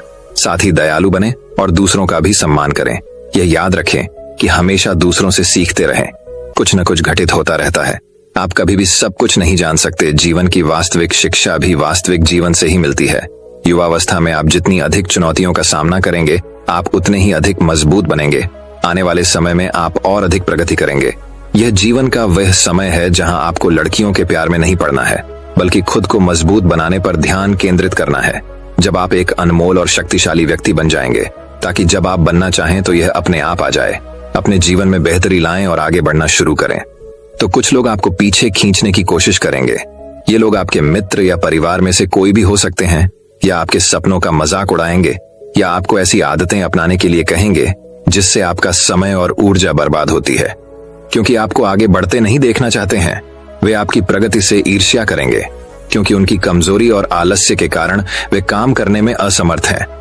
नहीं चाहते कि आप ऐसा कर सकें। साथ ही लोग आपको पीछे खींच लेंगे, क्योंकि कुछ दोस्ती सिर्फ थोड़े समय के मनोरंजन के लिए बनाई जाती है। इसलिए जब आप उन चीजों को करना बंद कर देंगे तो उनका मजा कुछ समय के लिए कम हो सकता है जो वह आपके साथ बिताते थे। इसीलिए वे आपको पीछे खींचने की कोशिश करेंगे और आपको अपने जैसा बना देंगे। यदि आप सोच रहे हैं कि मुझे इतना त्याग क्यों करना चाहिए, जीवन आराम से जीना चाहिए, इसलिए यह याद रखें कि यदि अपने लक्ष्य के लिए अपनी इच्छा नहीं छोड़ेंगे तो आपको अपने लक्ष्य का बलिदान देना होगा। यदि आप लक्ष्य के लिए हार मानेंगे और कुछ समय के लिए मौज मस्ती में फंस जाएंगे तो जीवन के अंतिम चरण में आपको पछताना पड़ेगा। राजा ने आगे कहा, जब आप लक्ष्य के लिए काम करना शुरू करेंगे तो आपको ऐसे नए लोग मिलेंगे जो आपको समझेंगे और आपको आगे बढ़ने में मदद करने के लिए तैयार होंगे। इसलिए उन लोगों को प्राथमिकता देना शुरू करें जो आपके मूल्यों और लक्ष्यों के साथ जुड़े हों। बस उन लोगों से दूर हो जाएं जो आपको रोक रहे हैं और उनके साथ रहकर आपका भविष्य बुरा हो। बुरे लोग आपके परिवार के सदस्य और दोस्त भी हो सकते हैं, इसलिए उनसे दूर से ही प्यार करें और अपना ध्यान रखें। लक्ष्य पहले, इसके लिए आपको सफल आदतें अपनानी होंगी। कई बार आपको दूसरी जगह जाकर रहना पड़ता है। आपको भी अकेलापन महसूस हो सकता है, लेकिन यह बुरा नहीं है। कुछ समय अकेले रहना अच्छा है, क्योंकि इससे यह समझने में मदद मिलती है कि आप वास्तव में कौन हैं और आप जीवन में क्या हासिल करना चाहते हैं। एकांत में आप तब भी अपना काम पूरे ध्यान से कर सकते हैं जब कोई नहीं देख रहा हो। लोगों को सब कुछ दिखाने की जरूरत नहीं है कि आपको क्या मिला और आप आगे क्या करने वाले हैं। बस अपना काम करो, चाहे लोग आपको नोटिस करें या नहीं। और साथ ही मनी मैनेजमेंट के बारे में भी जानें। खुद को शारीरिक और मानसिक रूप से मजबूत रखें। इसके बावजूद आपको जीवन में कई चुनौतियों का सामना करना पड़ेगा और हो सकता है कि कभी कभी आप गिर भी जाएं, लेकिन उसी स्थिति में अपनी हार को खुले दिल से स्वीकार करें। हार सफल व्यक्ति अपनी हार और गलती स्वीकार करता है, उससे सीखता है और उसे बेहतर बनाने के लिए लगातार काम करता है। उन चीजों के बारे में कभी शिकायत न करें जो घटित हो चुकी हैं और जिन्हें आप नियंत्रित नहीं कर सकते। आपको बस उन चीजों पर ध्यान देना है जिन्हें आप नियंत्रित कर सकते हैं। किसी भी चीज को अपनी मानसिक शांति भंग करने की अनुमति न दें। इसके लिए नियमित रूप से ध्यान और प्रार्थना करें। याद रखें कि एक व्यक्ति केवल उतना ही महान हो सकता है जितना वह कल्पना कर सकता है। इसलिए एक बड़ा लक्ष्य बनाएं। जो कुछ भी आपको मिला है उसके लिए भगवान का शुक्रिया अदा करें। उनसे साहसी बनने और जीवन के हर पहलू में जीत हासिल करने की प्रार्थना करें। लोगों को यह समझने के लिए यह याद रखें कि जीवन पूरी तरह से परीक्षा पर निर्भर करता है। एक ही स्थिति में एक व्यक्ति का अपने प्रति दृष्टिकोण दूसरे से बिल्कुल भिन्न हो सकता है। यह प्रत्येक व्यक्ति के विचारों, भावनाओं और व्यवहार पर निर्भर करता है। वह उस चीज को कैसे देखता है। कभी निराश मत होना। अच्छी चीजों पर ध्यान दें। नकारात्मक रवैया आपके जीवन को निराशाजनक बना देगा। भले ही आपके पास बहुत सारा धन और शक्ति हो, जैसे जैसे आप अपने जीवन में आगे बढ़ेंगे तो आप देखेंगे कि आपके दोस्तों का समूह छोटा होता जा रहा है। लेकिन अगर आप बारीकी से देखेंगे तो आपको यह देखकर खुशी होगी कि उनमें से प्रत्येक में कुछ विशेषताएं होंगी जिनसे आप सीखेंगे और आपको आगे बढ़ने की प्रेरणा मिलेगी। अपने जीवन में जिम्मेदार बने। किसी ऐसे व्यक्ति को अपने साथ ले जाएं जिसे आप अपनी संपत्ति और शक्ति के बारे में सच बता सकें, और वह भी बिना डरे आपकी गलतियों और कमजोरियों के बारे में आपको सच बता सके, क्योंकि एक कड़वा सच हजारों मीठे झूठों से अधिक शक्तिशाली होता है। आपको यह पता चल जाएगा कि वास्तव में आप अपनी शक्ति और संपत्ति में कहां हैं, आपको और कितनी प्रगति करने की आवश्यकता है। मेरे बेटे, इन बातों को अपने जीवन में अपनाकर तुम समय के साथ एक बेहतर इंसान बन जाओगे। जीवन में एक ऐसे मुकाम पर पहुंचोगे जहां लोग आपको बहुत मूल्यवान समझेंगे। लड़कियां आपके साथ रहना चाहती हैं, शक्तिशाली लोग आपसे दोस्ती करना चाहते हैं। इस स्तर पर जीवन आपके लिए एक खेल बन जाएगा। आप जो चाहें चुन सकते हैं और पसंद का काम करने के लिए विकल्प होंगे। जिस लड़की से आप प्यार करते हैं उससे शादी करें। आपके लिए यह आसान होगा। इस मंजिल पर मौज मस्ती करें और जीवन का आनंद लेना। ठीक है, लेकिन आप जो भी करें अपने मूल्यों और सिद्धांतों को कभी न भूलें जो आपको यहां तक लाए हैं। कई सफल होने के बाद फिर से उसी पुरानी स्थिति में पहुंच जाते हैं, क्योंकि वह सफलता की चकाचौंध में खो जाते हैं। अपने मूल्यों और सिद्धांतों को भूल जाओ। जो मिला उन्हें यहां, और यही एक चीज उन्हें सफलता के शिखर से नीचे गिरा देती है। और जैसा कि मैंने आपको शुरुआत में कहा था कि दयालु बने और कभी भी सीखना बंद न करें, क्योंकि आप एक बार जीत गए हैं तो इसका मतलब ये नहीं है कि आप हमेशा जीतेंगे। यह हमेशा जरूरी है जीतने की ताकत। इसलिए कभी भी अपने आप को निराश न करें। जीवन के हर पहलू में हमेशा अपनी ताकत बढ़ाते रहें। तो दोस्तों, अब चलिए हमारे तीसरी कहानी की शुरुआत करते हैं। तीसरी कहानी, एक बार एक आदमी था जो सफलता का रहस्य जानना चाहता था। उसे जो भी पुस्तकालय मिला उसने उसे छान मारा।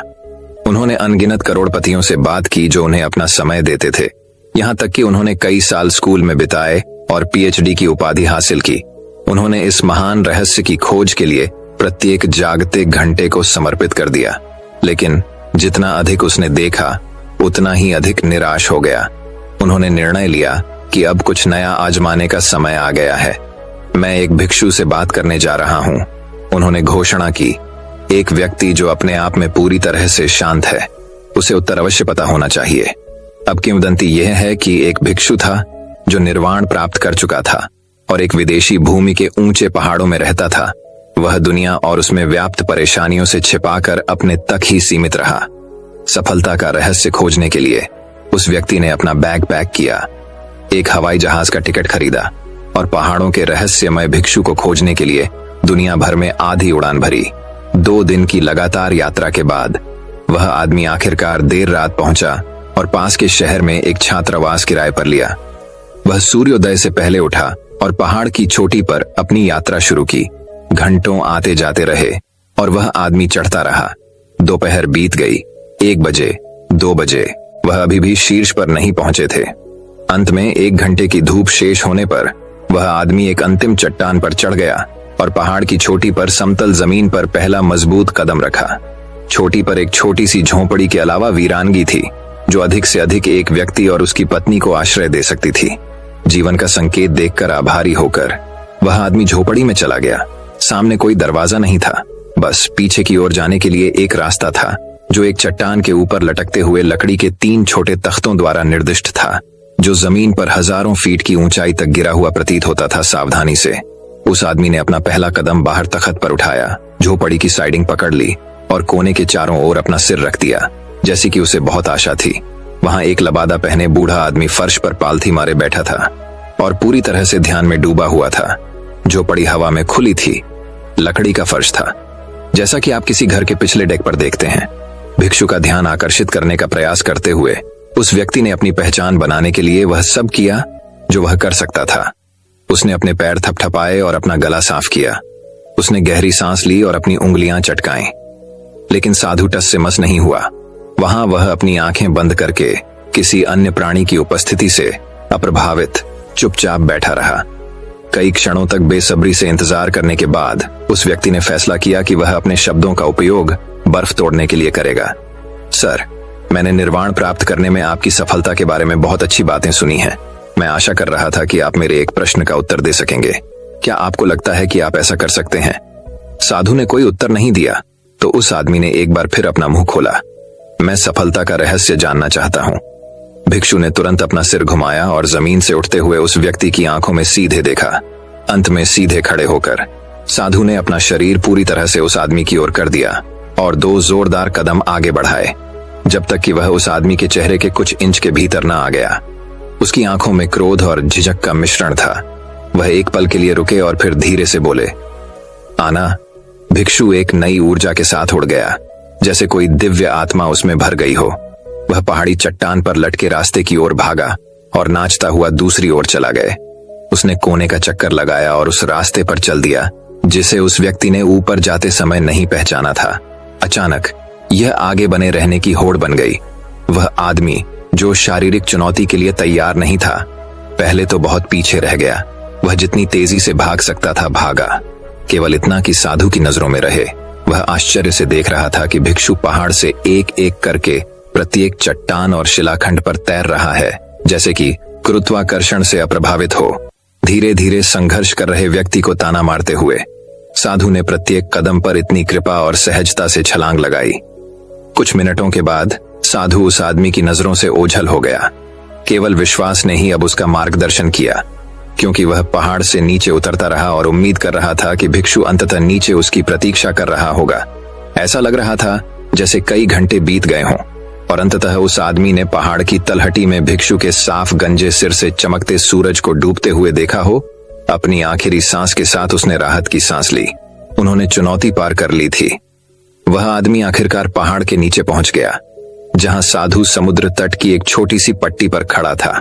हांफते हुए, आंखों में पसीना टपकाते हुए वह आदमी साधु के बोलने का इंतजार करने लगा। साधु शांत खड़ा होकर सूर्यास्त की ओर देख रहा था। कुछ मिनट बाद साधु अंततः बोला, तुम क्या चाहते हो? वह आदमी थोड़ा निराश हो गया कि उसका समय बर्बाद हो रहा है। उसने अधीरता से सवाल का जवाब दिया, मैंने तुमसे कहा था, मैं सफलता का रहस्य जानना चाहता हूं। पहली बार भिक्षु मुस्कुराया और कहा, मेरे पीछे आओ। जब वह पानी में चला गया और गहराई में खड़ा हो गया, उस व्यक्ति ने झिझकते हुए और भ्रमित होकर वैसा ही किया जैसा भिक्षु ने कहा था और ज्वार की ओर चल दिया। जैसे ही उसने पानी में अपना पहला कदम रखा, उसकी रीढ़ की हड्डी में ठंडक दौड़ गई। यह उसकी पसंद के हिसाब से कुछ ज्यादा ही ठंडा था। वह एक क्षण के लिए रुका, एक गहरी सांस ली और पानी में उतरता चला गया। कुछ और सतर्क कदमों के बाद वह व्यक्ति काफी गहराई में था और भिक्षु के बगल में लगभग 2 फीट की दूरी पर खड़ा था। भिक्षु के दोबारा बोलने से पहले वे 1 मिनट तक मौन खड़े रहे। आप क्या चाहते हैं? सर, मैं आपको पहले ही 2 बार बता चुका हूं, उस व्यक्ति ने स्पष्ट रूप से चिढ़ते हुए कहा। समुद्र में खड़ा होकर क्या करेगा? कृपया मुझे सफलता का रहस्य बताएं। साधु ने उस आदमी की हताशा को समझते हुए एक बार फिर शांति से कहा, मेरे पीछे आओ। इस बार वह गर्दन तक गहराई तक खड़े होकर पानी में कुछ फीट और चला गया। इस बात पर वह आदमी क्रोधित हो गया। उन्होंने आधी दुनिया की उड़ान भरने में अपना समय और पैसा बर्बाद करने के अपने फैसले पर सवाल उठाया था। वह मुड़कर घर जाने ही वाला था कि भिक्षु पानी में क्षितिज की ओर मुंह करके चुपचाप खड़ा हो गया। अपनी इच्छा के विरुद्ध उसने कुछ और कदम उठाए और समुद्र तल पर अपने पंजों के बल चलते हुए और अपनी डांडी को ऊपर उठाकर भिक्षु के पास पहुंचा, ताकि उसका मुंह पानी के ऊपर रहे।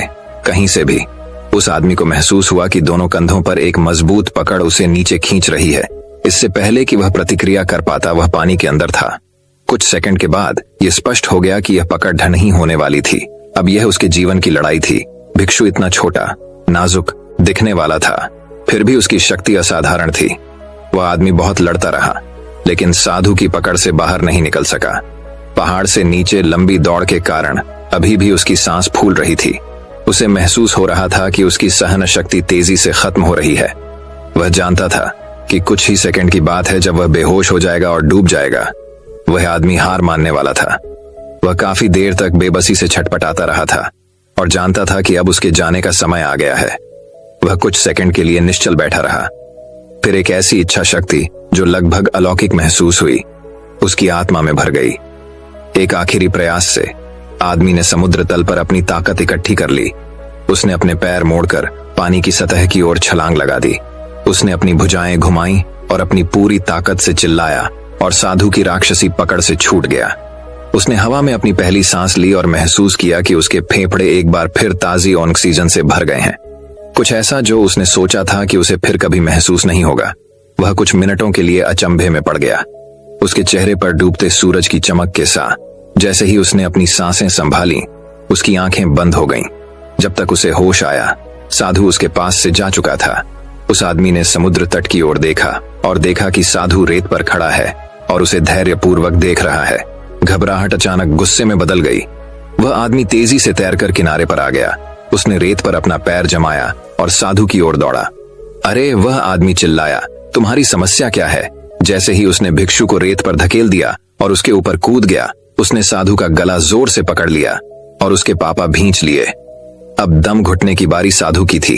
क्रोध से क्रोधित होकर उस व्यक्ति ने साधु को नीचे गिरा दिया और असहाय कर दिया। लेकिन वह कितना भी चाहे, साधु के गले पर अपनी पकड़ नहीं बना सका। साधु ने उन्हें शांत रखा और विरोध करने की कोशिश नहीं की। धक्का लगने से उनका चश्मा उड़ गया था। उस आदमी ने उसकी आंखों में देखा और एक अलग व्यक्ति को देखा। वह किसी से संबंधित है, एक इंसान होना।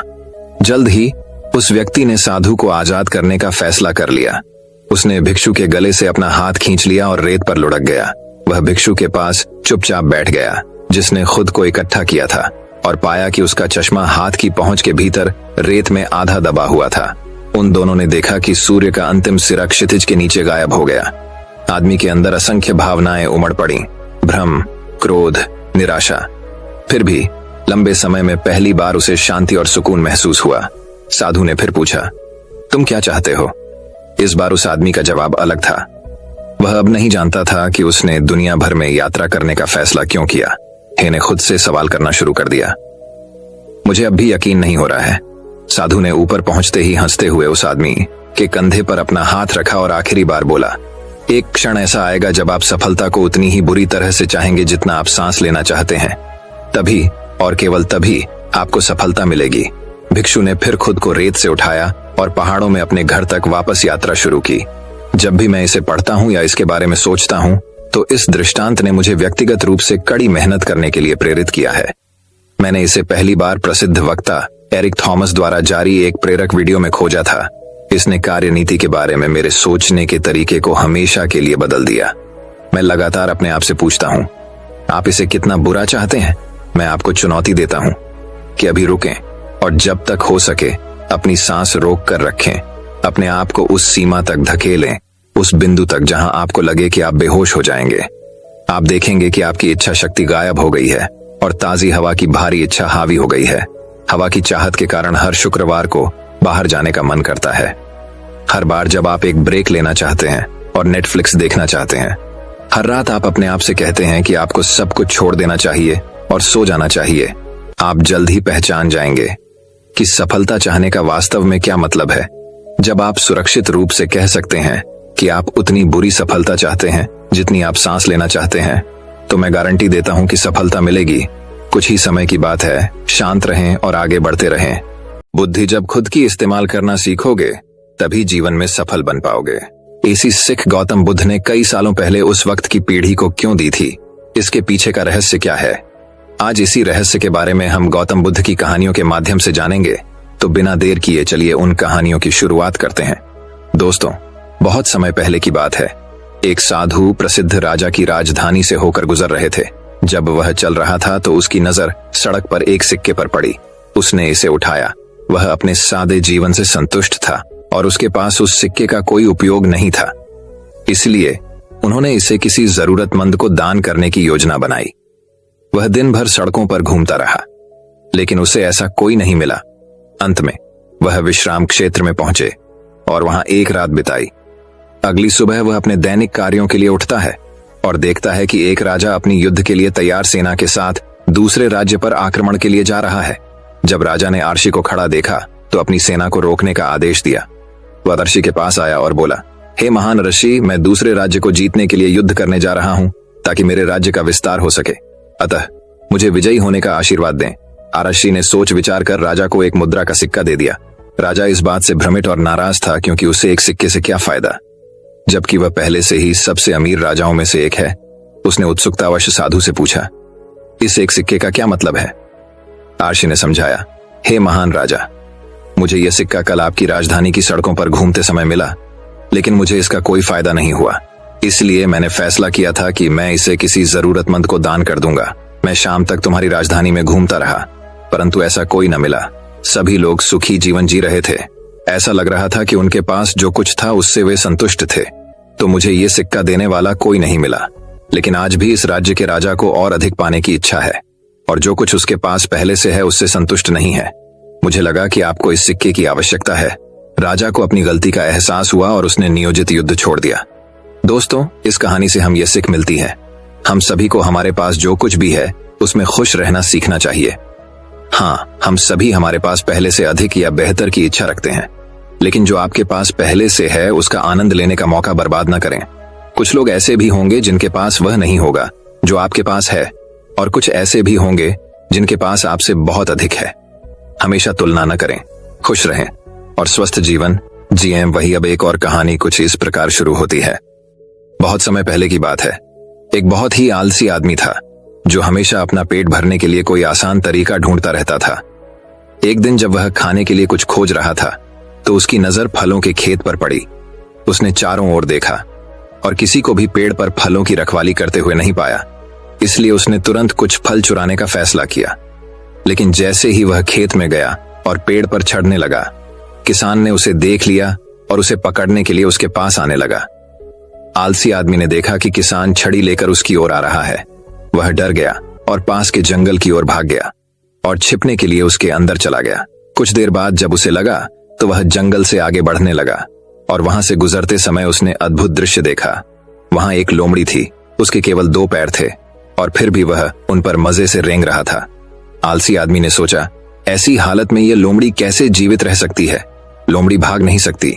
वह अपना पेट कैसे भर पाएगी या दूसरे जानवरों के खतरे से कैसे बच पाएगी? अचानक उसने देखा कि शेर अपने मुंह में पहले से ही मांस का एक टुकड़ा लेकर लोमड़ी की ओर आ रहा है। सभी जानवर भाग गए और आलसी आदमी खुद को बचाने के लिए पेड़ पर चढ़ गया। लेकिन लोमड़ी वहीं रुक गई। उसमें 2 पैरों पर दौड़ने की क्षमता नहीं थी। लेकिन आगे जो हुआ उसने आलसी आदमी को आश्चर्यचकित कर दिया। शेर ने मांस का एक टुकड़ा जो उसके मुंह में था लोमड़ी के लिए छोड़ दिया। बहुत समय पहले की बात है। एक बहुत ही आलसी आदमी था जो हमेशा अपना पेट भरने के लिए कोई आसान तरीका ढूंढता रहता था। एक दिन जब वह खाने के लिए कुछ खोज रहा था तो उसकी नजर फलों के खेत पर पड़ी। उसने चारों ओर देखा और किसी को भी पेड़ पर फलों की रखवाली करते हुए नहीं पाया। इसलिए उसने तुरंत कुछ फल चुराने का फैसला किया। लेकिन जैसे ही वह खेत में गया और पेड़ पर चढ़ने लगा, किसान ने उसे देख लिया और उसे पकड़ने के लिए उसके पास आने लगा। आलसी आदमी ने देखा कि किसान छड़ी लेकर उसकी ओर आ रहा है। वह डर गया और पास के जंगल की ओर भाग गया और छिपने के लिए उसके अंदर चला गया। कुछ देर बाद जब उसे लगा तो वह जंगल से आगे बढ़ने लगा और वहां से गुजरते समय उसने अद्भुत दृश्य देखा। वहां एक लोमड़ी थी। उसके केवल 2 पैर थे और फिर भी वह उन पर मजे से रेंग रहा था।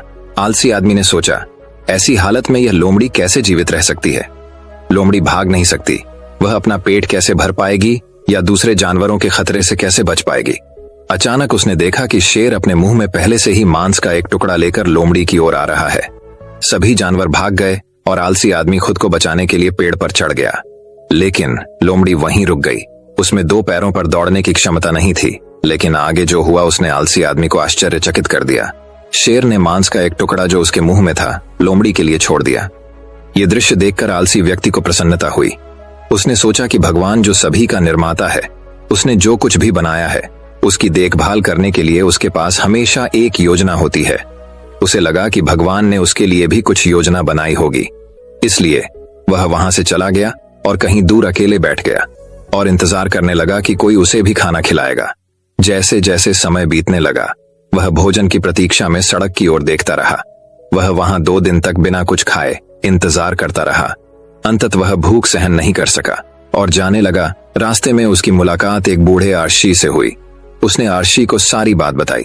आर्शी ने पहले उसे कुछ भोजन और पानी दिया। इसके खाने के बाद आलसी आदमी ने आर्शी से पूछा, हे बुद्धिमान, भगवान ने अपंग लोमड़ी पर अपनी दया दिखाई थी, लेकिन भगवान मेरे प्रति इतने क्रूर क्यों थे?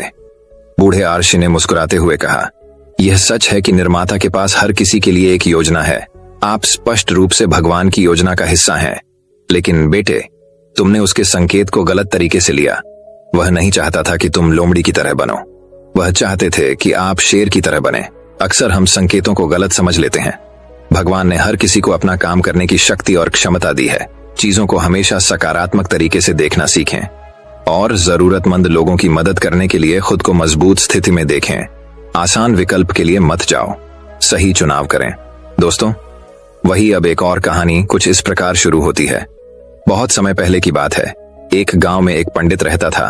वे सभी शास्त्रों के अच्छे जानकार थे। वह सब कुछ जानता था, लेकिन वह गरीब था। उसके पास घर नहीं था। उन्हें अपना भोजन भी बड़ी कठिनाई से मिलता था। यहाँ तक कि उसके कपड़े भी काफी पुराने हो चुके थे। इसलिए पंडित अपने भोजन के लिए भिक्षा मांगता था। वह घर घर जाकर भीख मांगता था। कृपया मुझे भिक्षा दें। उनके पुराने कपड़ों को देखकर कई लोग उन्हें पागल समझ रहे थे। अतः चले जाओ कहकर उन्होंने दरवाजा बंद कर दिया। कई दिनों तक उसने खाना भी नहीं खाया। एक बार किसी प्रकार उसे नए वस्त्र प्राप्त हो गए। एक अमीर आदमी ने वे कपड़े पंडित को दान दे दिए।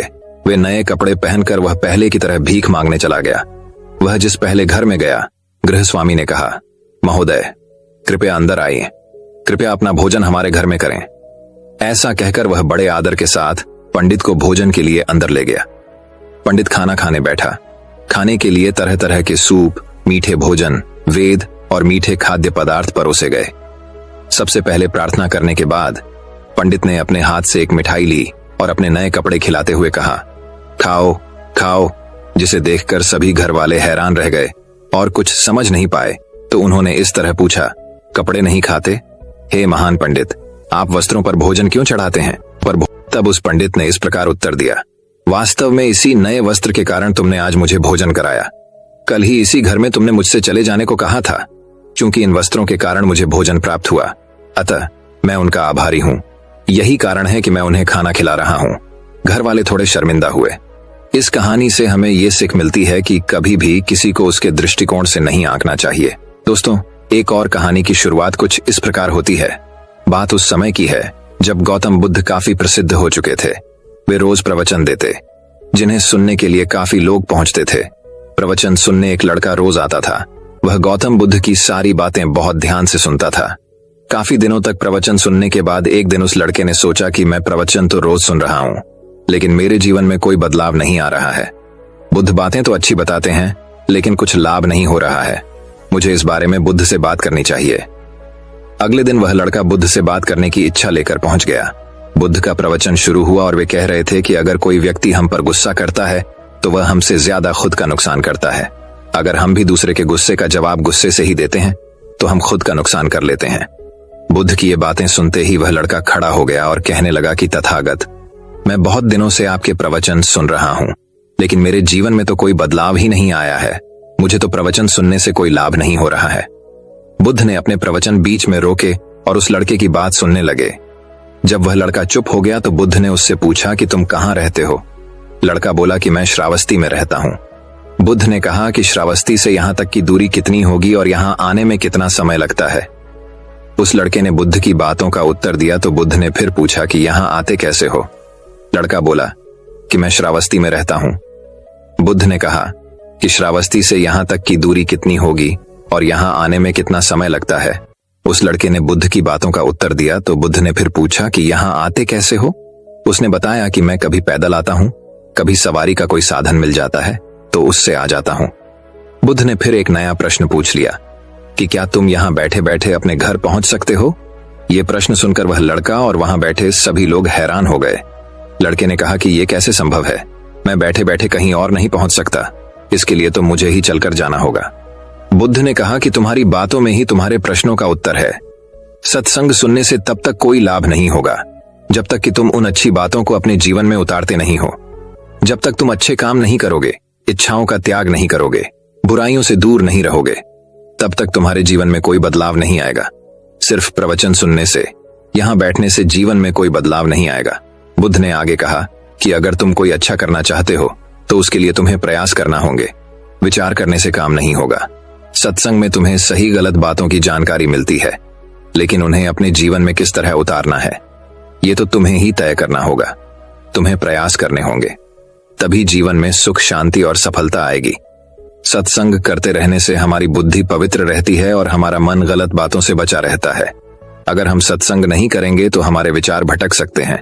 इसलिए अच्छी किताबें पढ़नी चाहिए, अच्छे लोगों की संगत में रहना चाहिए। अब एक और कहानी की शुरुआत कुछ इस प्रकार होती है। बहुत समय पहले की बात है। एक राजा रहता था जो अपनी विलासितापूर्ण जीवन शैली के बावजूद न तो खुश था और न ही संतुष्ट। एक दिन राजा को एक नौकर मिला जो काम करते समय खुशी से गा रहा था।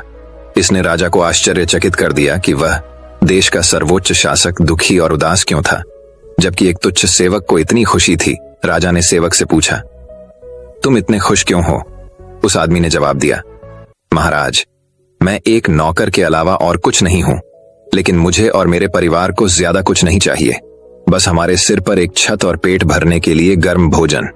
राजा उस उत्तर से संतुष्ट नहीं हुआ। बाद में उन्होंने अपने सबसे भरोसेमंद सलाहकार से सलाह मांगी।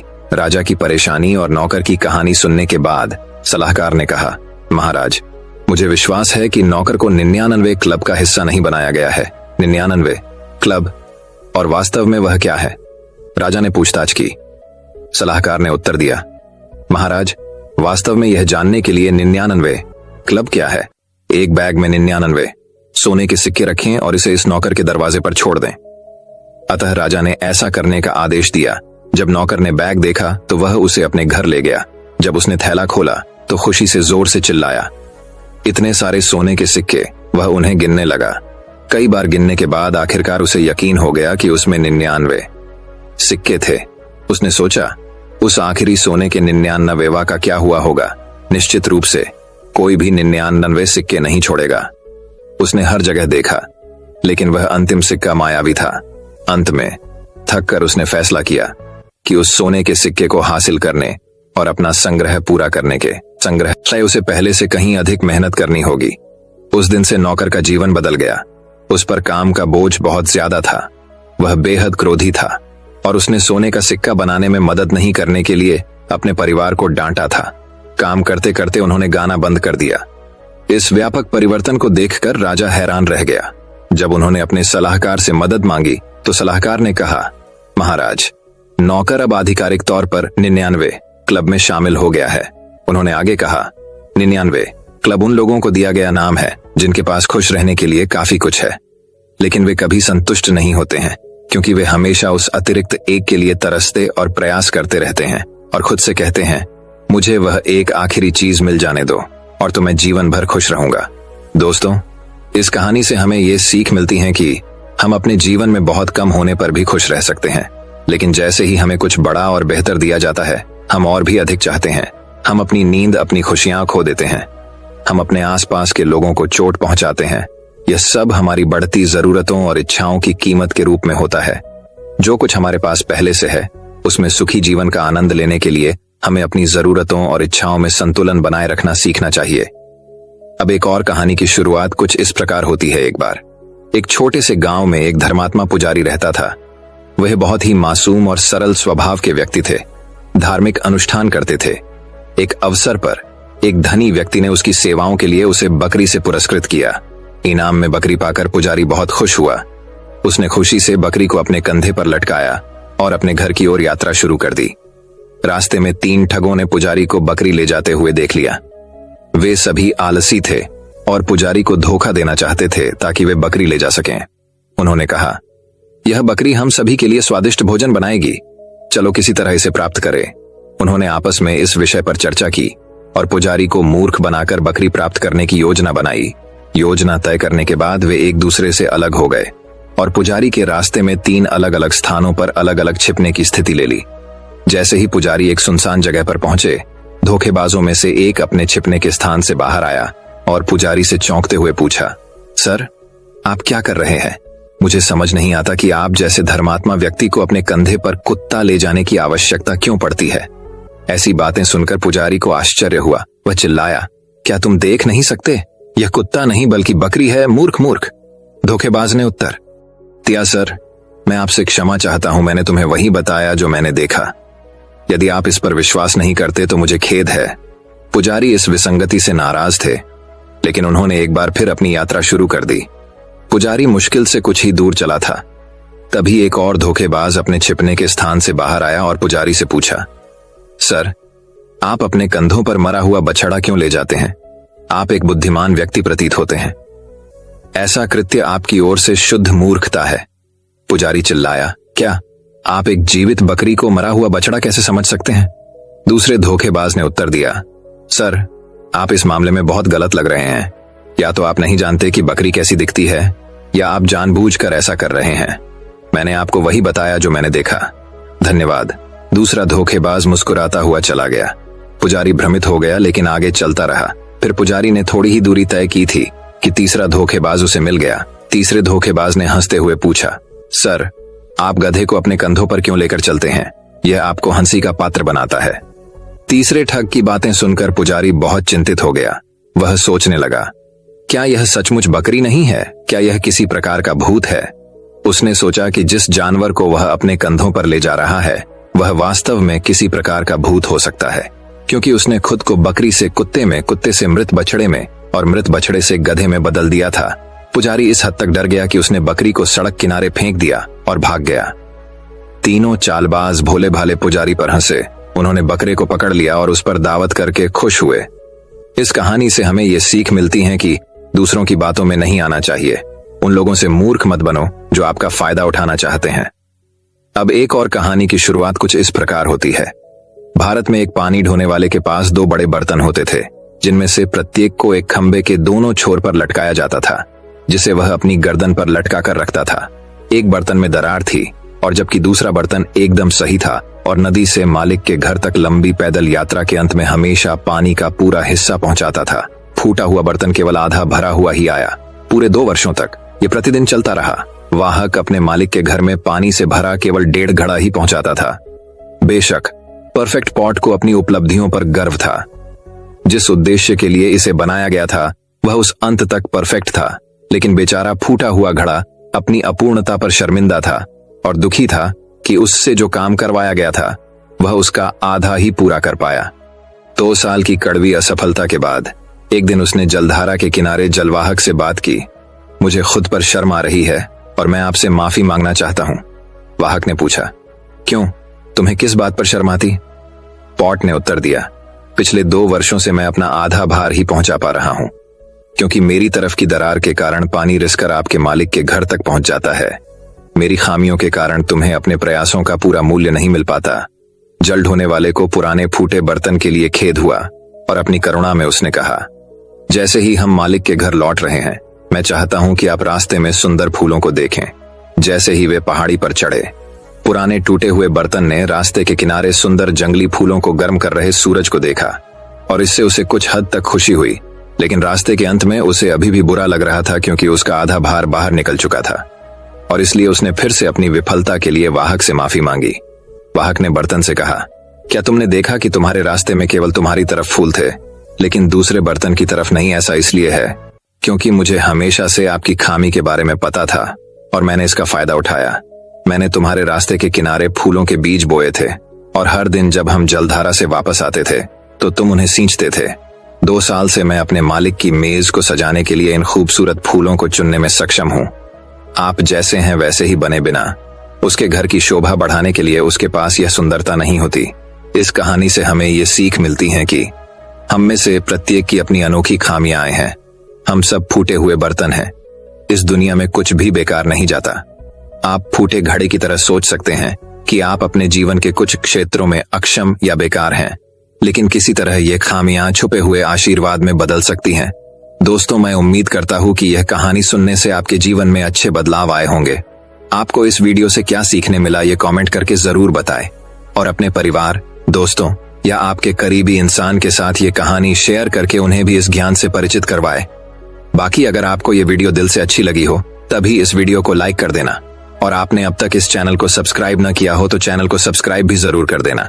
आपका हर दिन शुभ हो और खुशियों से आपका जीवन भरा रहे। धन्यवाद। नमो बुद्धाय।